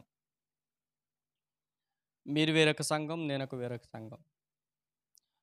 సంఘాలు వేరైపోయిన తర్వాత ఒక సేవకుడు ఎంతో కష్టపడి ఒక సంఘాన్ని కట్టాడు. ఈ సంఘాన్ని కట్టిన తర్వాత సంఘంలో ఉన్నటువంటి విశ్వాసులు క్రీస్తుని ఎరిగారు. ఎవరి వలన? ఈ సేవకుడి వల్ల. ఈ సేవకుడు చేస్తున్నటువంటి ఒక గంట సేపు ప్రసంగం ద్వారా, ఆయన చేస్తున్నటువంటి ప్రార్థన ద్వారా అనేక మంది విశ్వాసులుగా మారారు. ఎవరిని బట్టి అంటే క్రీస్తుని బట్టి. క్రీస్తు యొక్క త్యాగాన్ని బట్టి. ఈ క్రీస్తు యొక్క త్యాగాన్ని బట్టి ఎంతోమంది విశ్వాసులు మారిన తర్వాత సడన్‌గా ఈ సేవకుడు చనిపోయాడు అనుకుందాం. సంఘాన్ని కట్టిన సేవకుడు చనిపోయాడు అనుకుందాం. ఎప్పుడైతే ఈ సేవకుడు చనిపోయాడో సడన్‌గా మరొక సేవకుడు వచ్చాడు స్టేజ్ మీదకి. మరలా మిమ్మల్ని అడుగుతున్నా, ఇప్పుడు స్టేజ్ మీదకి వచ్చినటువంటి ఒక సేవకుడు ఉన్నప్పుడు, ఎవరు కొత్తగా వచ్చిన సేవకుడు ఒక దుర్బోధన గురించిన విషయాలు మాట్లాడుతున్నప్పుడు ఎక్కువగా విశ్వాసుల్లో సత్యానికి ఎక్కువగా ప్రిఫరెన్స్ ఇస్తారా? చెడుకి ఎక్కువగా ప్రిఫరెన్స్ ఇస్తారా? మిమ్మల్ని అడుగుతున్నా చెప్పండి. సత్యానికి ఎక్కువగా ప్రిఫరెన్స్ ఇస్తారా? చెడుకి ఎక్కువగా ప్రిఫరెన్స్ ఇస్తారా? సంఘంలో ఒక సేవకుడు మాట్లాడుతుంటే ప్రస్తుత కాలంలో. మనం మిమ్మల్ని అడుగుతున్నాను, ఓపెన్‌గా అడుగుతున్నా. సత్యానికి ఎక్కువగా ప్రిఫరెన్స్ ఇస్తారా? చెడు చెప్పడానికి, అంటే ఒకవేళ కల్పన కథలు చెప్పడానికి, వాళ్ళ చెవులు దురద చెవులు కలవారైతే వాళ్ళు చెడుగా మాట్లాడుతున్నప్పుడు, మాకు కన్వీనియంట్‌గా మాట్లాడుతున్నాడు ఈయన. మరొక మాటలో చెప్పాలంటే, కొంతమంది చాలా సిస్టర్స్, చాలా బ్రదర్స్ అందరూ కూడా సత్యానికి ఎక్కువ మాట్లాడుతున్నారు. ఎంత విచిత్రంగా ఉందంటే, క్రొత్త నిబంధన కాలంలో, క్రొత్త నిబంధన చరిత్రలో యేసుక్రీస్తు వారి పునాది మీద కట్టబడిన సంఘాలు ఎన్నో ఉన్నాయి. మిమ్మల్ని అడుగుతున్నా, మరి అన్ని సంఘాలు ఉన్నప్పుడు కొరింథీ సంఘంలో కావచ్చు, ఫిలిప్పి సంఘంలో కావచ్చు, తిమోతి గారు రాసిన పత్రికలు కావచ్చు, తీతుకు రాసిన పత్రికలు కావచ్చు, అనేకమైన పత్రికల్లో ఇదిగో మీరు జాగ్రత్త, దుర్బోధ జరుగుతుందనే మాట ఎందుకు వచ్చింది? మీకు అర్థమవుతుంది నేను మాట్లాడుతున్న మాట? నేను చెప్తున్న మాట మీకు అర్థమవుతుందండి? అంటే చాలామంది కూడా ఒక సత్యం అనేది వినబడుతున్నప్పుడు మరొక పక్కన ఒక బోధ కనబడుద్ది. ఆ బోధే దుర్బోధ. అంటే సత్యమైన బోధ ఇలా చెవిలో రాగానే మరలా దుర్బోధ ఒకటి ఏం చేయాలి, దుర్బోధ వచ్చిన తర్వాత ఏం జరుగుతుందంటే సత్యం అనేది దూరం అయిపోయే అవకాశాలు ఉన్నాయి. అందుకని ఇందాక ఒక షార్ట్ వీడియో పెట్టా. ఎందుకంటే ఆనాటి కాలంలోనట యేసు ప్రభువునే మర్చిపోయే రీతిగా బోధలు జరుగుతున్నాయటండి కొత్త నిబంధన చరిత్రలో. అంటే ఇప్పుడు కూడా ఏం జరుగుతుందంటే నెహమ్యా గారు ఉన్నంత సేపు బాగుంది. నెహమ్యా గారు ఏదో పనుండి ఎక్కడికెళ్ళాడంట? రాజు దగ్గరికెళ్ళాడట. అర్థహశస్త రాజు దగ్గరికెళ్ళాడంట. ఒక క్యాంపెయిన్. ఎప్పుడైతే రాజుగారి దగ్గరికెళ్ళాడో వెంటనే టోబియా ఈ పెద్దాయనతోటి ఎల్యాషీబుతోటి ఏం చేశాడంట? బంధుత్వం కలుపుకున్నాడు. ఇలా ఎప్పుడైతే బంధుత్వం కలుపుకున్నాడో, అదిగో టోబియా గారు మీకు గది ఏర్పాటు చేస్తున్నాను రండి అని ఎల్యాషీబు గారు ఏం చేశారంటే టోబియాకి రూమ్ ఇచ్చాడు. ఇంక నేను ఆ టైంలో లేను. చూడండి వీళ్ళేం చేశారు చెప్పనండి? వీళ్ళేం చేశారని చెప్పనా? కాపరి ఎప్పుడైతే బయటికెళ్ళాడో ఆటోమేటిక్‌గా దుర్బోధ అనేది బయటకొచ్చింది. మిమ్మల్ని అడుగుతున్నా, న్యాయాధిపతులు ఉన్న టైంలో కూడా ఇలాగ జరగలేదా? అంటే ఆ న్యాయాధిపతి చనిపోయిన తర్వాత మరలా వీళ్ళు లోకంలోకి వెళ్ళిపోయేవారు. మరలా వేరొక న్యాయాధిపతి వచ్చేవాడు. మరలా వీళ్ళు స్టాండింగ్ పొజిషన్ ఇచ్చేవాడు. మరలా ఈ న్యాయాధిపతి చనిపోయేవాడు. మరలా లోకంలోకి వెళ్ళిపోయాడు. అంటే ఇప్పుడు నెహమ్యా గారు ఎప్పుడైతే రాజుగారి దగ్గరికి వెళ్ళిపోయాడో, వెంటనే టోబియా సాతాను అనే ముసుగు వ్యాసంలో వచ్చి ఈ ప్రజల్ని చెరిపేయడానికి వచ్చాడు. అంటే ఆ టైంలో కూడా సాతానుగాడు ప్రయోగం చేశాడంటే నిజం చేశాడు. మమ్మల్ని అడుగుతున్నానండి, ఓపెన్గా మాట్లాడుతున్నా. నువ్వు నేనంటండి పరలోకం వెళ్ళడం సాతానికి ఇష్టం లేదు. మనమందరం సాతానికి బిడ్డలుగా మారిపోవాలని, మనమందరం సాతానుతో పాటు నరకానికి పోవాలని సాతాను ఏం చేస్తుంది చెప్పనా? ఒక కుయుక్తి పన్నుతుంది. అరే ఇప్పటి వరకు చూడండి మనం ఎంత బాగా మార్పు చెందారు మనం ఎంతగా కామెంట్ చేసాం. అలాంటి కామెంట్ టైంలో అంటే వీళ్ళందరూ పరలోకానికి వెళ్ళిపోతే నాతో పాటు నరకానికి ఎవరు వస్తారు? వీళ్ళు కూడా నాతో పాటు నరకానికి రావాలనేసి ఆ టైంలో సాతానుడు ఎవరిని అంటి పెట్టుకున్నాడు చెప్పనండి? టోబియాని అంటి పెట్టుకున్నాడు. టోబియా. అందరికి అర్థమవుతుందండి. అంటే నువ్వు నేను పరలోకానికి వెళ్ళకుండా ఆపేయడానికి ఆ టైం నుంచే, ఏ టైం నుంచి? ఆదాము గారి దగ్గర నుంచి ఇప్పటి వరకు కూడా సాతానుగాడు మనల్ని లోకంలోకి తీసుకుని వెళ్ళిపోవడానికి చాలా చాలా చాలా చాలా ప్రయత్నాలు చేస్తున్నాడు. మనం ఎప్పుడైతే ఆ ప్రయత్నాలు తెలుసుకుంటే మరలా లోకంలోకి మనం వెళ్ళాం. కానీ వీళ్ళు ఏం చేసేది చెప్పనండి? లోకంలోకి వెళ్ళిపోయారంటే ఈజీగా లోకంలోకి వెళ్ళిపోయారు. చూడండి ఆ సమయంలో నేను యెరూషలేములో ఉండలేదు. ఎందుకనగా బబులోను దేశపు రాజైన అర్థహశస్త ఏలుబడింది 32వ సంవత్సరం నేను రాజుని దర్శించి కొన్ని దినములైన తర్వాత రాజుని సెలవు పుచ్చుకొని యెరూషలేమునకు వచ్చాను. మళ్ళీ మీకు డౌట్ రావచ్చు, ఇక్కడ బబులోను రాజు అని ఉందేటని. ఎందుకంటే ఎజ్రా గ్రంథంలో కూడా ఒక మాట ఉందండి. ఒకసారి మీరు కూడా ఒకవేళ కుదిరితే నాకు టెక్స్ట్ పెట్టడానికి ప్రయత్నాలు చేయండి. ఎజ్రా గ్రంథం 5వ అధ్యాయం 13వ వచనం. ఎజ్రా గ్రంథం 5వ అధ్యాయం 12 నుంచి నేను చదువుతున్నాను. 12 నుంచి జాగ్రత్తగా చదువుదాం. మా పితరులు ఆకాశమందలి దేవునికి కోపం పుట్టించినందున ఆయన వారిని కల్దీయుడైన నెబుకద్నెజరును బబులోను రాజు చేతికి అప్పగించి అతడు ఈ మందిరమును నాశనం చేసి జనులను బబులోను దేశంలోనికి చెరపట్టుకుని పోయిను. అయితే బబులోను రాజైన కోరేషు ఏలుబడిలో మొదటి సంవత్సరం ముందు రాజైన కోరేషు దేవుని మందిరమును తిరిగి కట్టుటకు ఆజ్ఞ ఇచ్చాను. మరియు నెబుకద్నెజరు యెరూషలేమునందున్న దేవాలయంలోను తీసి బబులోను పట్టణము గుడిలోని కొనిపోయిన దేవుని మందిరపు వెండి బంగారు ఉపకరణ రాజైన కోరేషు బబులోను పట్టణ మందిరమును తెప్పించును. అంటే దీని అర్థం ఏంటంటే ఈ బబులోను రాజులు ఎవరితోనో, ఈ బబులోను రాజు తర్వాత నెక్స్ట్ కింగ్స్ వీళ్ళే కదండి, మాదీయ పార్షిక రాజులు. ఈ మాదీయ పార్షిక రాజులు ఎవరితోనో, ఈ మాదీయ పార్షిక రాజుల గురించి మాట్లాడుతూ అంటే వాళ్ళ తర్వాత నెక్స్ట్ కింగ్స్ మేమే. ప్రపంచాన్ని ఏలేటి రాజులు మేమే. కాబట్టి వాళ్ళు కూడా ఆ టైంలో నెహెమ్యా గారన్నారు, బబులోను రాజు అయినటువంటి ఆ టైంలో ఇంతకుముందు ఉన్నటువంటి కోరేషు ఉన్నాడు. అంటే ఆయన పడగొట్టేసిన రాజు. మాదీయ పారసీక అనకుండా బబులోను రాజు అన్నాడు. ఇప్పుడు నెహెమ్యా గారు కూడా ఏమంటున్నాడు, ఇగో బబులోను రాజు అంటే వీళ్ళ ఓపెనింగ్ చెప్పాలంటే మాదీయులు పారసీకులు. పారసీక రాజైన. ఈ పారసీక రాజైన అర్తహషస్త దగ్గరికెళ్ళి నేను 32వ సంవత్సరం నేనెళ్ళాను. ఆయన దగ్గర సెలవు పుచ్చుకొని వచ్చిన తర్వాత యెరూషలేముకొచ్చిన తర్వాత ఏం జరిగింది? ఎల్యాషీబు దేవుని మందిరంలో టోబియాకు ఒక గది ఏర్పాటు చేశాడు.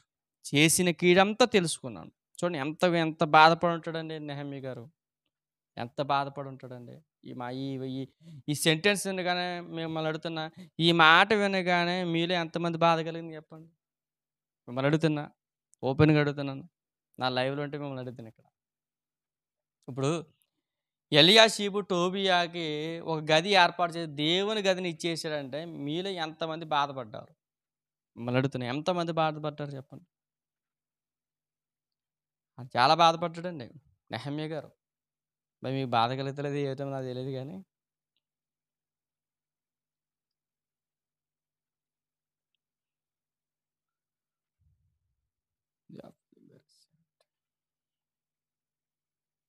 చూడండి.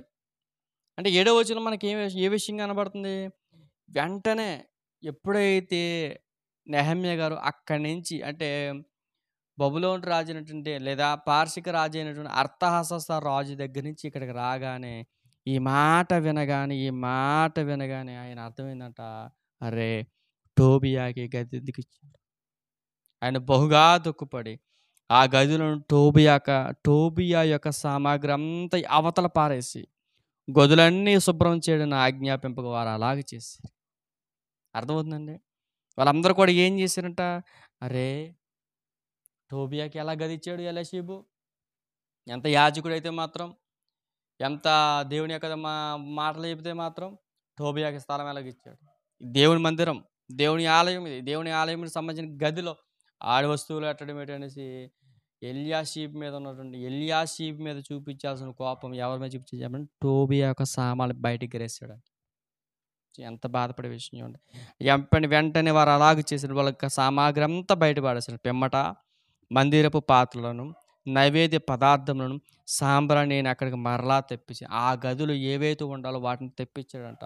మరియు లేవీలకు రావాల్సిన పాలు వారికి అందకపోవట చేత చూడండి అర్థమవుతుందండి. లేవీలకి ఏమి ఇవ్వాలి?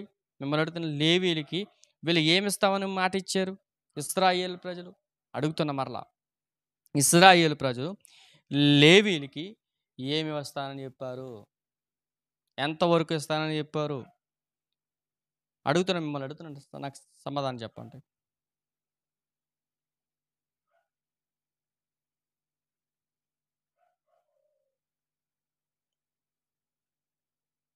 ఇంకా రావాలి.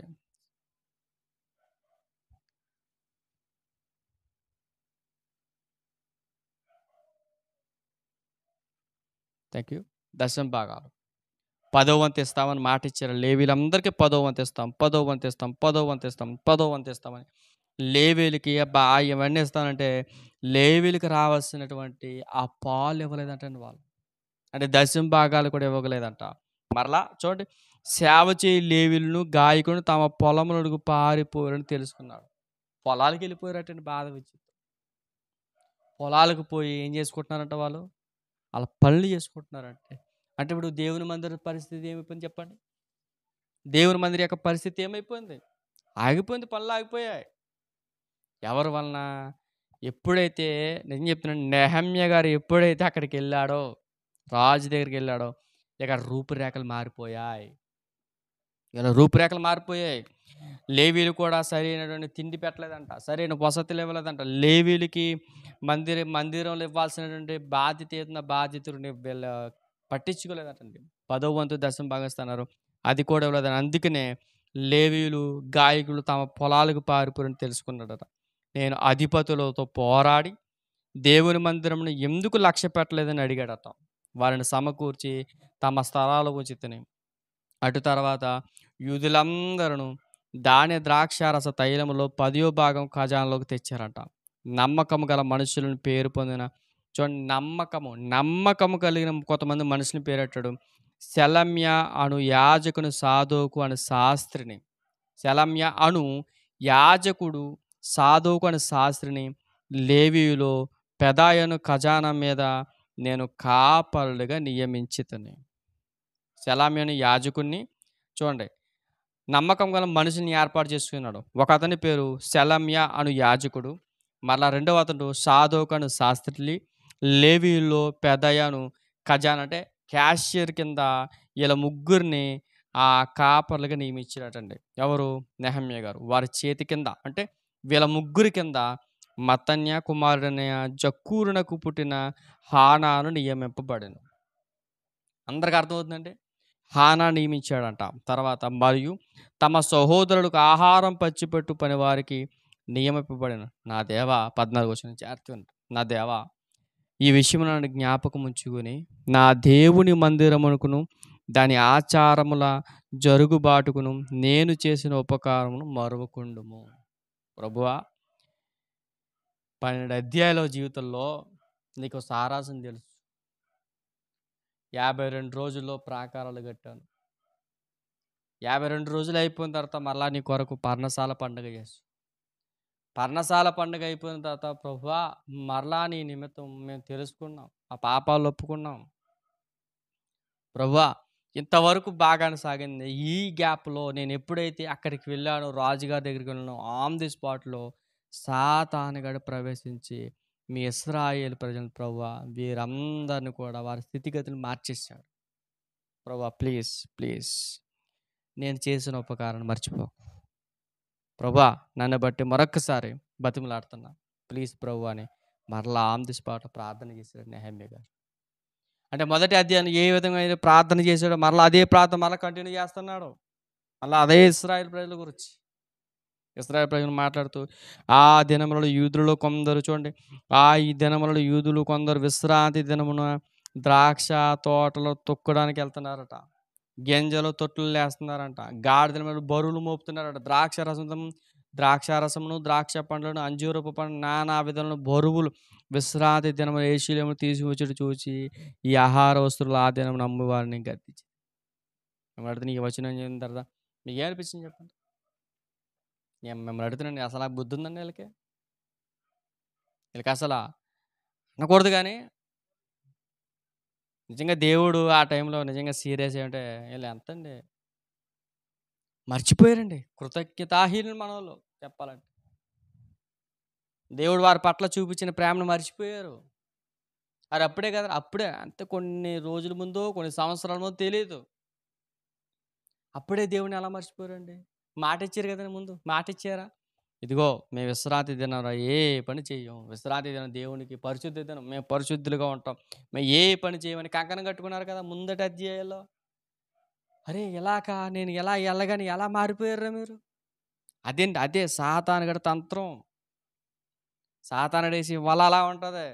అప్పుడు కూడా మనం కూడా చూడండి, చర్చికి వస్తాం, సండే వర్షిప్ అంటాం, ఫ్రైడే వర్షిప్ అంటాం. వచ్చిన తర్వాత ఆ గంట సేపు మెసేజ్ అయిన తర్వాత సేవకుడు అనేకమైన గద్దింపు మాటలు చెప్పిన తర్వాత నిజమే నా జీవితంలో ఈ పాపం ఉంది, ఈ పాపాన్ని తీసేయాలి ప్రభు, నేను పాపం చేయను అని మనం ఎలాగైతే ఇక్కడ ఒప్పుకున్న తర్వాత మళ్ళీ వెంటనే సోమవారం నుంచి మన లైఫ్ ఎలా ఉంటుంది? మళ్ళీ అదే లోకంలోకి వెళ్ళిపోతాం.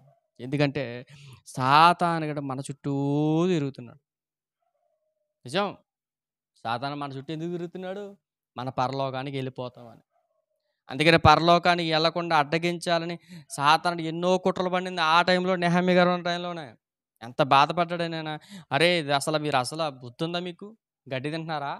ఆల్రెడీ ముందు మాట ఇచ్చారు కదా దేవునికి. మీరు ఏమని మాట ఇచ్చారు? విశ్రాంతి దినాన్ని మేము ఏ పని చేయమని చెప్పారు. అలాంటి మీరేట్రా ఆహార వస్తువులు అమ్ముతున్నారు, మీరేట్రా ద్రాక్ష తోటలకు వెళ్తున్నారు, మీరేట్రా బరువులు ముంచిన వారికి మారుతున్నారు అనేసి ఆయన ఎంత బాధపడ్డారు.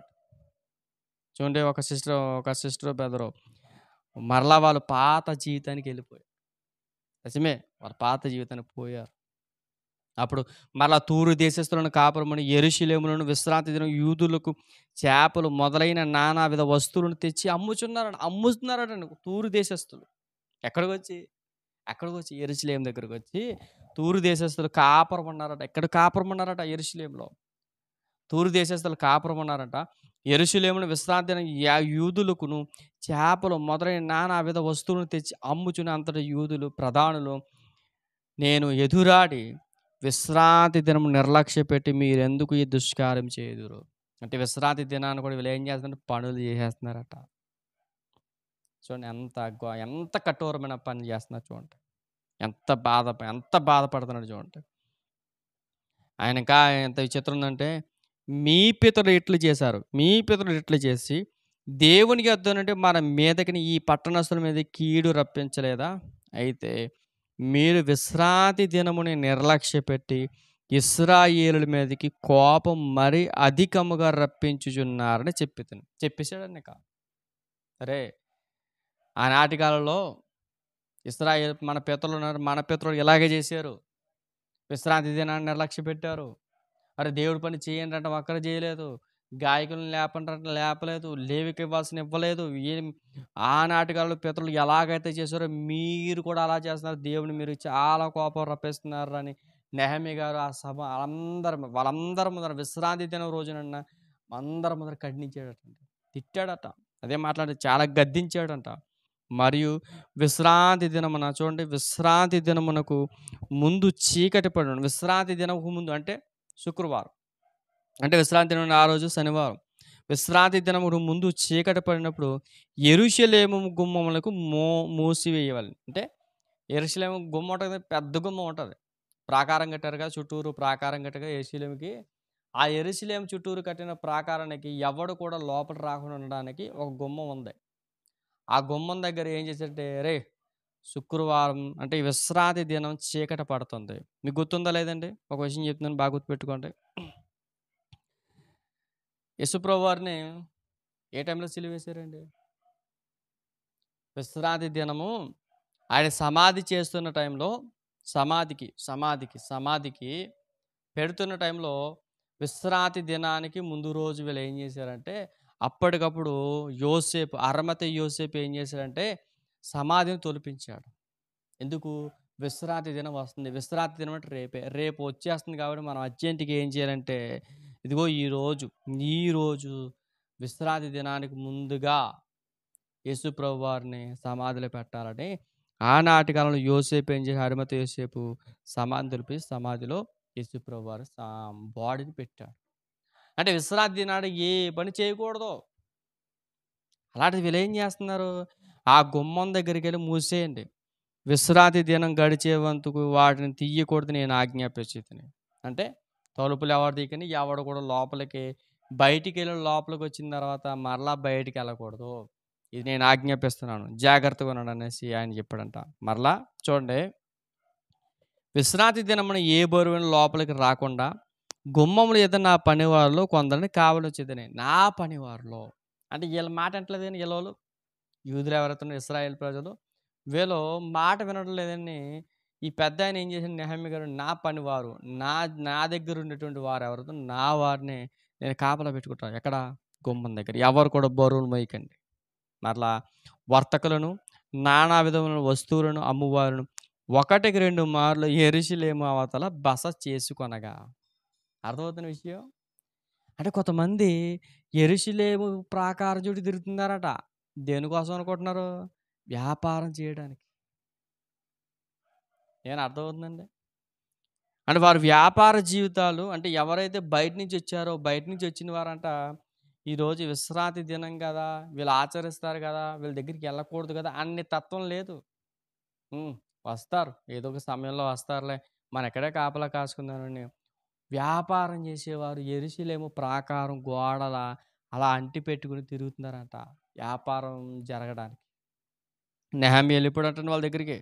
నెహెమీయా వాళ్ళ దగ్గరికి వెళ్ళిపోయి, నేను వారిని గద్దించి వారితో ఇదిగో మీరు గోడ చాటుని ఎందుకు బస చేస్తున్నారు, మీరు ఇంకోసారి ఇలా చేస్తే మేము పట్టుకుందామని చెప్పి అప్పటి నుంచి విశ్రాంతి దినం వారు మరీ రాలేదు. అప్పటి నుంచి ఎప్పుడైతే నెహెమీయా గారు వార్నింగ్ ఇచ్చారో, ఇంకోసారి మీరు కానీ మా ప్రాకారం చుట్టూ విశ్రాంతి దినం రోజున కనబడ్డారో మీ పని అయిపోతుంది, మరలా ఒకసారి రాకండి, బయటికి పోండి అనేసి నెహెమీయా గారు వాళ్ళకి వార్నింగ్ ఇస్తారు. అప్పటి నుంచి విశ్రాంతి దినం రోజున ఎవ్వడు కూడా రాలేదట.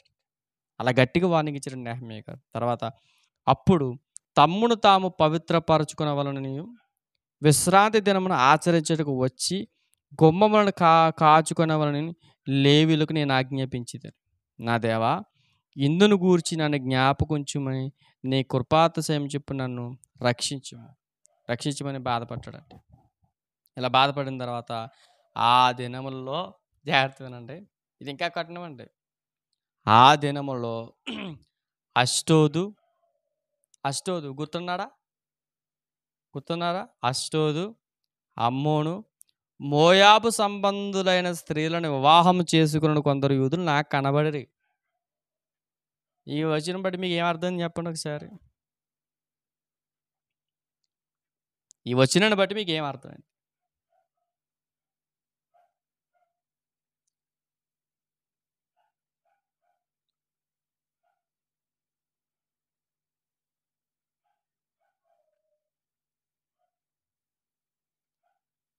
పర్లేదు, మీ మొహమాట లేకుండా రాయండి, పర్వాలేదు. ఈ వచనాన్ని బట్టి మనకేం అర్థమైంది? వీళ్ళకి అసలు దేవుడు అంటే ఏం భక్తి ఉందా, భయం ఉందా? మిమ్మల్ని అడుగుతున్నా, చెప్పండి.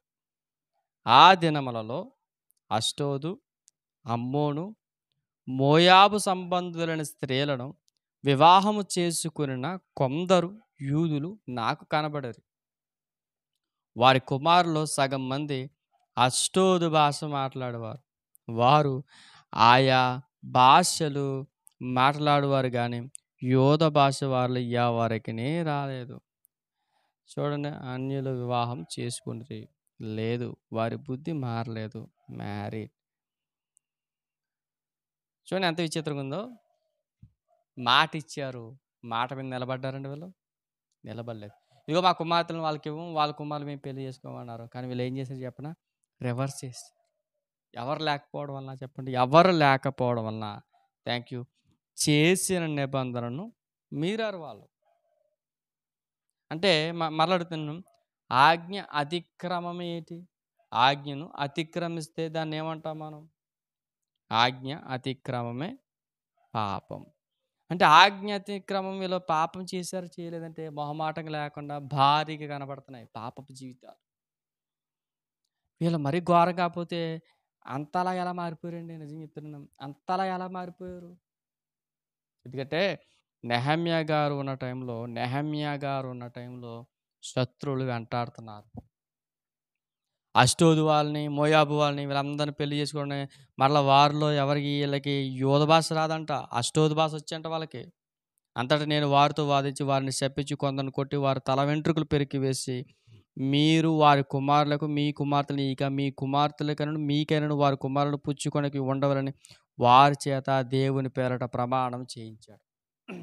అంటే ఎవరైతే పెళ్ళిళ్ళు చేసుకున్నారో వారందరికీ ఏం చేశాడంట? గుండు కొట్టి చేశాడంట. అర్థమవుతుందండి ఎంత బాధపడే విషయమో. వీళ్ళందరూ కూడా ఏం చేశారంటే వాళ్ళ తల వెంట్రుకలు పెరికి వేశారంట, మీరు ఒకవేళ వారి కుమారులకును మీ కుమార్తెలను ఇయ్యకయు మీ కుమారులను మీకైనను వారికైనా వారి కుమార్తెలకి పుచ్చుకొనకండి అని దేవుడి పేరట ప్రమాణం చేసి ఇట్టి కార్యములు జరిగించి. చూడండి, ఇలాంటి పనులు చేశాడు ఎవరు? మన కింగ్ అయినటువంటి సొలొమోను. పాపం చేయలేదా? అనేక జనంలో అతను వంటి రాజు లేకపోయినను అతడు తన దేవుని చేత ప్రేరేపింపబడిన వాడై ఇశ్రాయేలులందరి మీద రాజుగా నియమింపబడిన అన్య స్త్రీలు అతని చేత సహా పాపము చేయించలేదా? అంటే అన్య స్త్రీల వల్లే ఆయన పాపంలో పడిపోలేదా? కాగా ఇంత గొప్ప కీడు చేయనట్లు మన దేవునికి విరోధముగా పాపం చేయట్లు అన్య స్త్రీలను వివాహం చేసుకుని మీ వంటి వారి మాటలను మేము ఆలకింపవచ్చునా అని అడిగితే, ఒరే మన ముందటి తరాల్లో సొలొమోను గురించి చెప్పాను, బుద్ధి లేదరా మీకు? సొలొమోను గారే పాపం చేశారా? సొలొమోను గారే అన్య స్త్రీలను పెళ్లి చేసిన వారందరూ ఏం చేశారంటే, నువ్వు నా దగ్గర రావాలి, నాతో కాపురం చేయాలంటే నువ్వు మా దేవతకు మొక్కాలి, మా దేవతకు పూజ చేయాలి, మా దేవతకు బలి ఇవ్వాలి, మా నైవేద్యాలు తినాలనగానే ఆయన తిన్నాడు, పాపం చేశాడు. అలాంటి పాపం మరలా మీరు ఎందుకు చేస్తున్నారా? నేను అలాంటి చెప్పాను కదా, మీరు చేయకూడదని చెప్పాను కదరా, ఎందుకు చేశారని అడిగి తిని ప్రధాన యాజకుడును చూడండి, ప్రధాన యాజకుడును ఎల్యాషీబు కుమారుడైన యోయాద కుమారులో ఒకడు హోరేనుడి సన్బలుడుకు అల్లుడాయను. ఇది మ్యాటరు. అంటే ఎల్యాషీబు ఎవరైతే ఉన్నారో ఎల్యాషీబు కుమారుడని యోయాద కుమారులో ఒకడైనటువంటి హోరోయినుడి అయిన సన్బలటుకు అల్లుడయ్యాడు. అంటే హోరోయినుడి సన్బలటు ఎవరు? యూదులకి బద్ధశత్రువు. ఈ బద్ధశత్రువునైనటువంటి సన్బలటుకి యూదుడు అయినటువంటి యాజకుడు కుటుంబంలో నుంచి ఈ సన్బలటు తన కుమార్తెనిచ్చి పెళ్లి చేశాడు. అందుకు అల్లుడయ్యాడంట. నా దేవా, వారి యాజక ధర్మపు నిబంధనను, లేవీల నిబంధనను అపవిత్రపరచి గనుక వారిని జ్ఞాపకముంచుకొనుము. ఇలాగున వారు ఏ పరదేశులను కలిగకుండా వారిని పవిత్రపరచి ప్రతి యాజకుడును ప్రతి లేవీయుడును విధి ప్రకారము సేవ చేయటం నియమించితిని. మరియు కావలసి వచ్చినప్పుడల్లా కట్టెల అర్పణను ప్రథమ ఫలములను తీసుకుని వచ్చేటట్లుగా నేను నియమించితిని. నా దేవ, మేలుకై నన్ను జ్ఞాపకముంచు. చూడండి ఎంత విచిత్రంగా ఉందంటే, ముగించుకునే ప్రయత్నం చేద్దాం. ముగించేస్తాను ఇంకా. వీళ్ళందరూ కూడా సరైన క్రమంలో ఉంటే ఇప్పుడు వీళ్ళ జీవితాన్ని మార్చేసింది ఎవరు? నెహమ్యా గారు లేనప్పుడు ఎవరు వచ్చేసారు? మరలాడుతున్నా, నెహమ్యా గారు ఎప్పుడైతే రాజు దగ్గరికి వెళ్ళాడో వెంటనే సాతానుగాడు ఎవరిలో ఉండి పని చేయించాడు అంటే మనకు కనబడుతుంది సన్బలటు, తర్వాత టోబియా. వీళ్ళిద్దరు కూడా ఏం చేశారు చెప్పనంటే, ఇశ్రాయేలు ప్రజల యొక్క భక్తిని చెడగొట్టేశారు. ఇశ్రాయేలు యొక్క జీవితాలను ఏం చేసేసారంటే మార్చేశారు. వారికి నచ్చినట్లుగా మార్చేశారు. ఇంకా అదే నెహమ్యా గారికి అర్థమైపోయిన విషయం ఏంటంటే, ప్రభువా నా దేవా, మేలుకై నన్ను జ్ఞాపకముంచు. వాళ్ళ పాపాలు బట్టి వాళ్ళ ఉత్తరవాదు. ఇదిగో నా వంతు నేను చేశాను. వీరి జీవితాన్ని మార్చాలనుకున్నాను, మార్చాను. మరలా వీళ్ళ లోకంలోకి వెళ్ళిపోయావు. నేనేం చేయలేను. ఎన్నిసార్లు చెప్పినా, చూడండి ఒక మాట ఉంటుందండి, నీతిమంతుడు అంట ఎన్నిసార్లు పడినా లేస్తాడట. కానీ బుద్ధిహీనుడు ఎన్నిసార్లు కొట్టు వాడు అలాగే ఉంటాడు. బుద్ధిమంతుడు ఎన్నిసార్లు లేపినా కానీ నిలబడతానే ఉంటాడు. నెహమ్యా గారి జీవితంలో చాలా ఇబ్బందులు పడ్డాడని చెప్తున్నా. చాలా ఇబ్బందులు పడ్డాడు, చాలా కష్టాలు పడ్డాడు, ఎన్నో అవమానాలు పడ్డాడు. అయినా కానీ దేవుని కృపను బట్టి తన భక్తి జీవితాన్ని మాత్రం విడిచిపోలేదు. అర్థమైందండి? ఇప్పుడు నెహమ్యా గారు ఎంత కష్టపడ్డారు, నెహమ్యా గారు ఇశ్రాయేలు ప్రజలను మార్చడానికి ఎంతగా బాధపడ్డాడు, మీ అందరికి అర్థమైందా?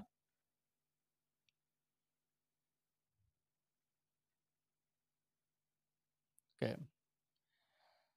మరి ఇప్పటి వరకు మరి చెప్పబడిన 3 అధ్యాయాలు అందరికి అర్థమయ్యాయండి? అందరికి అర్థమయ్యా?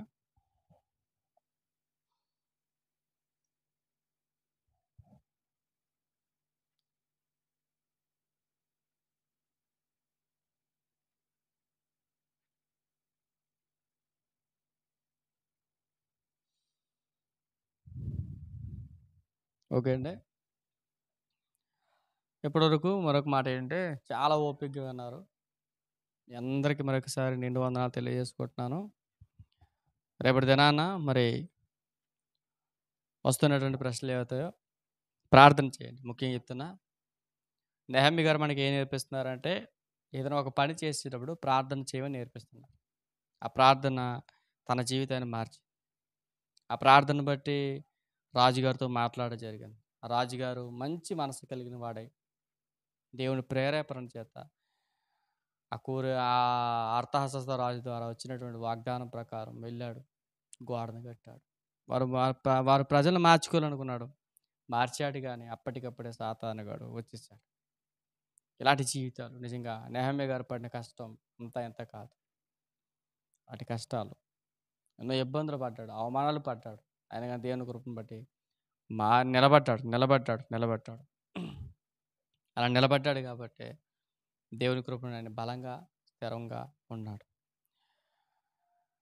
ఇలాంటి విషయాలు నేను చెప్తున్నా, ఒక విషయాన్ని బట్టి మనం ఒక ఆలోచన చేయాల్సిన విషయం ఏంటంటే, ఇది ఫ్రీ ఎగ్జామ్. అయినా కానీ మీరు ఈ ఫ్రీ ఎగ్జామ్లో కూడా లైవ్లో నా దేవుని యొక్క వర్తమానాలు వినడానికి మీరొచ్చారంటే మీకు నిండు వందనాలు తెలియజేసుకుంటున్నాను. మరి ఎంతమందికి నేను చెబుతున్న మాటలు అర్థమవుతున్నాయో నాకైతే తెలీదు గానీ, దేవుని కృపను బట్టి ఇంకా చాలా లోతైన విషయాలు మనం తెలుసుకునే ప్రయత్నాలు చేద్దాం. ఎందుకంటే, ఈ సెక్షన్ అయిపోయిన తర్వాత కొన్ని అధ్యాయాల వివరణ అనేది మనకు చాలా అవసరం. ఎందుకంటే, అన్నయ్య కూడా ఏమన్నాడంటే, అంటే క్విజ్ కాంటెస్ట్ చేసేది వేరే కన్నయ్య, మన గోపాల్ అన్నయ్య. ఒకవేళ ఇది అయిపోయిన తర్వాత, ఇది ఏటి మీ నెహెమ్యా గ్రంథం మీద ఎగ్జామ్ అయిపోయిన తర్వాత, క్రిస్మస్ గురించిన వాతావరణం, అంటే యేసుప్రభు వారి పుట్టుక గురించిన సువార్త పరిచర్య ఏందో దాని గురించిన విషయాలు విత్ మన పూర్వీకులు ఎవరైతే ప్రవచనాలు చెప్పారో, ఆ ప్రవచనాల ద్వారా మీకు చాలా లోతైన విషయాలు నేను నేర్పించడానికి ప్రయత్నాలు చేస్తాను.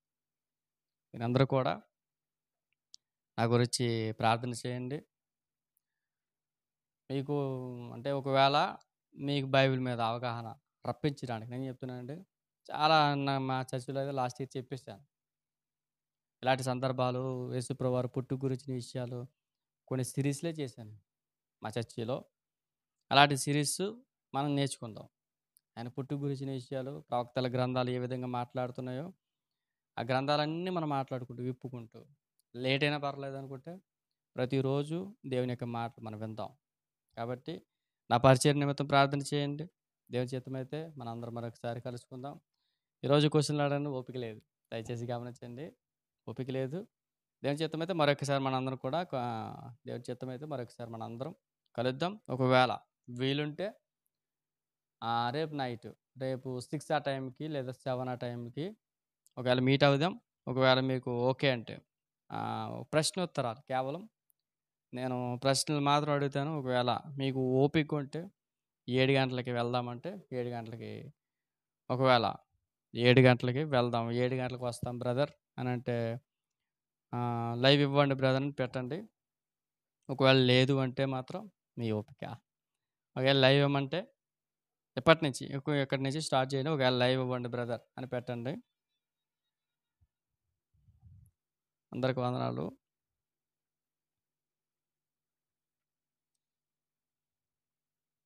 లేదన్నా డైరెక్ట్‌గా మేము ఎగ్జామ్ రాసేస్తాం, పర్వాలేదు అని అనుకున్నా పర్వాలేదు. ఏదైనా పర్వాలేదండి, మీ ఇష్టం. ఎందుకంటే పార్టిసిపేట్ చేసింది మీరే. ఓకే. ఒక 7 పీఎంని పెట్టండి. ఎవరో గాని షార్ట్‌కట్‌లో 7 పీఎం పెట్టారు. అలా పెట్టండి. కొంచెం నాకు కూడా ఈజీగా అర్థమవుతుంది. దాన్ని బట్టి అంటే అన్ని లింక్ పంపిస్తాడు. నేను పంపించడానికి అవ్వదు. కాబట్టి కొంచెం నేను కూడా ఎర్లీగా నా పనులు ముగించుకొని త్వరగా రావడానికి సహాయం చేస్తాను. ఓకే. రేపటి దినానికి సిద్ధంగా ఉండండి. కొన్ని ప్రశ్నలు వేసుకుందాం. మనకు మనం జవాబులు ఇచ్చుకుందాం. ఓకే. చిన్న ప్రార్థన చేసుకొని ముగించుకుందాం. ప్రార్థన. పరలోకమందున మా తండ్రి, మీ శ్రేష్టమైన నామానికి స్తుతులు చెల్లించుకుంటున్నాం తండ్రి. ఈ రాత్రికాల సమయంలో మీ పిల్లలతో మాట్లాడడానికి మీరు మాకు ఇచ్చిన ఈ అవకాశంను బట్టి వందనాలు తండ్రి. సమయం 11 అయినా మీ మాటలు చాలా ఓపికగా విన్నారు తండ్రి. అందు నిమిత్తం మీకు వందనాలు. అలాగే తండ్రి, నెహెమ్యా గారు పడినటువంటి కష్టం, ఎంత ఇబ్బంది పడుతూ తన పరిచర్యను కొనసాగించాడు. తండ్రి, గిన్నె అందించేవాడు పొజిషన్ నుంచి తండ్రి ఒక అధికారిగా నియమింపబడి మీ పిల్లలందరికీ తండ్రి వారు మారు మనసు పొందే విధంగా మార్చి మరలా తండ్రి వారు లోకంలో పడిపోయారు అని ఎంతో చాలా బాధ.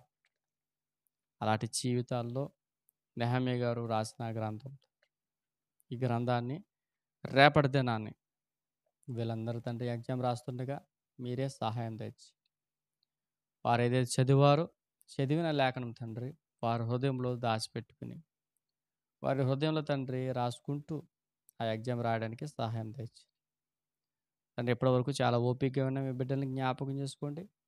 వారు చేస్తున్న పనుల్లోనూ పరిచర్యలోను ప్రతి విషయంలో తండ్రి మీరే వారికి తోడుగా నడిపించండి.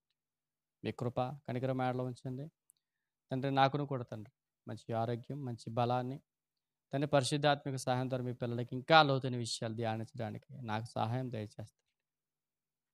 అలాగే తండ్రి వారి క్విజ్ని ఏర్పాటు చేసిన నేను కూడా జ్ఞాపకం చేసుకోండి. వారి కుటుంబాన్ని కూడా జ్ఞాపకం చేసుకోండి. వారి పరిచర్యను ఇక్కను తండ్రి అభివృద్ధిపరచి మీ సన్నిధిలో ఉన్నతంగా వాడబడడానికి సహాయం దయచేస్తారని క్రీస్తు నామమున ఈ ప్రార్థన అడిగి వేడుకునిచ్చిన మా పరమ తండ్రి ఆమేన్. తండ్రి అయిన దేవుని ప్రేమయు ప్రభునేసు క్రీస్తు వారి కృపయు పరిశుద్ధాత్మ యొక్క అన్యోన్య సహవాసం కూడిన మనకును సకల పరిశుద్ధులకును సదాకాలము తోడై ఉండి నడిపించునుగాక. Amen amen amen. అందరికి వందనాలండి.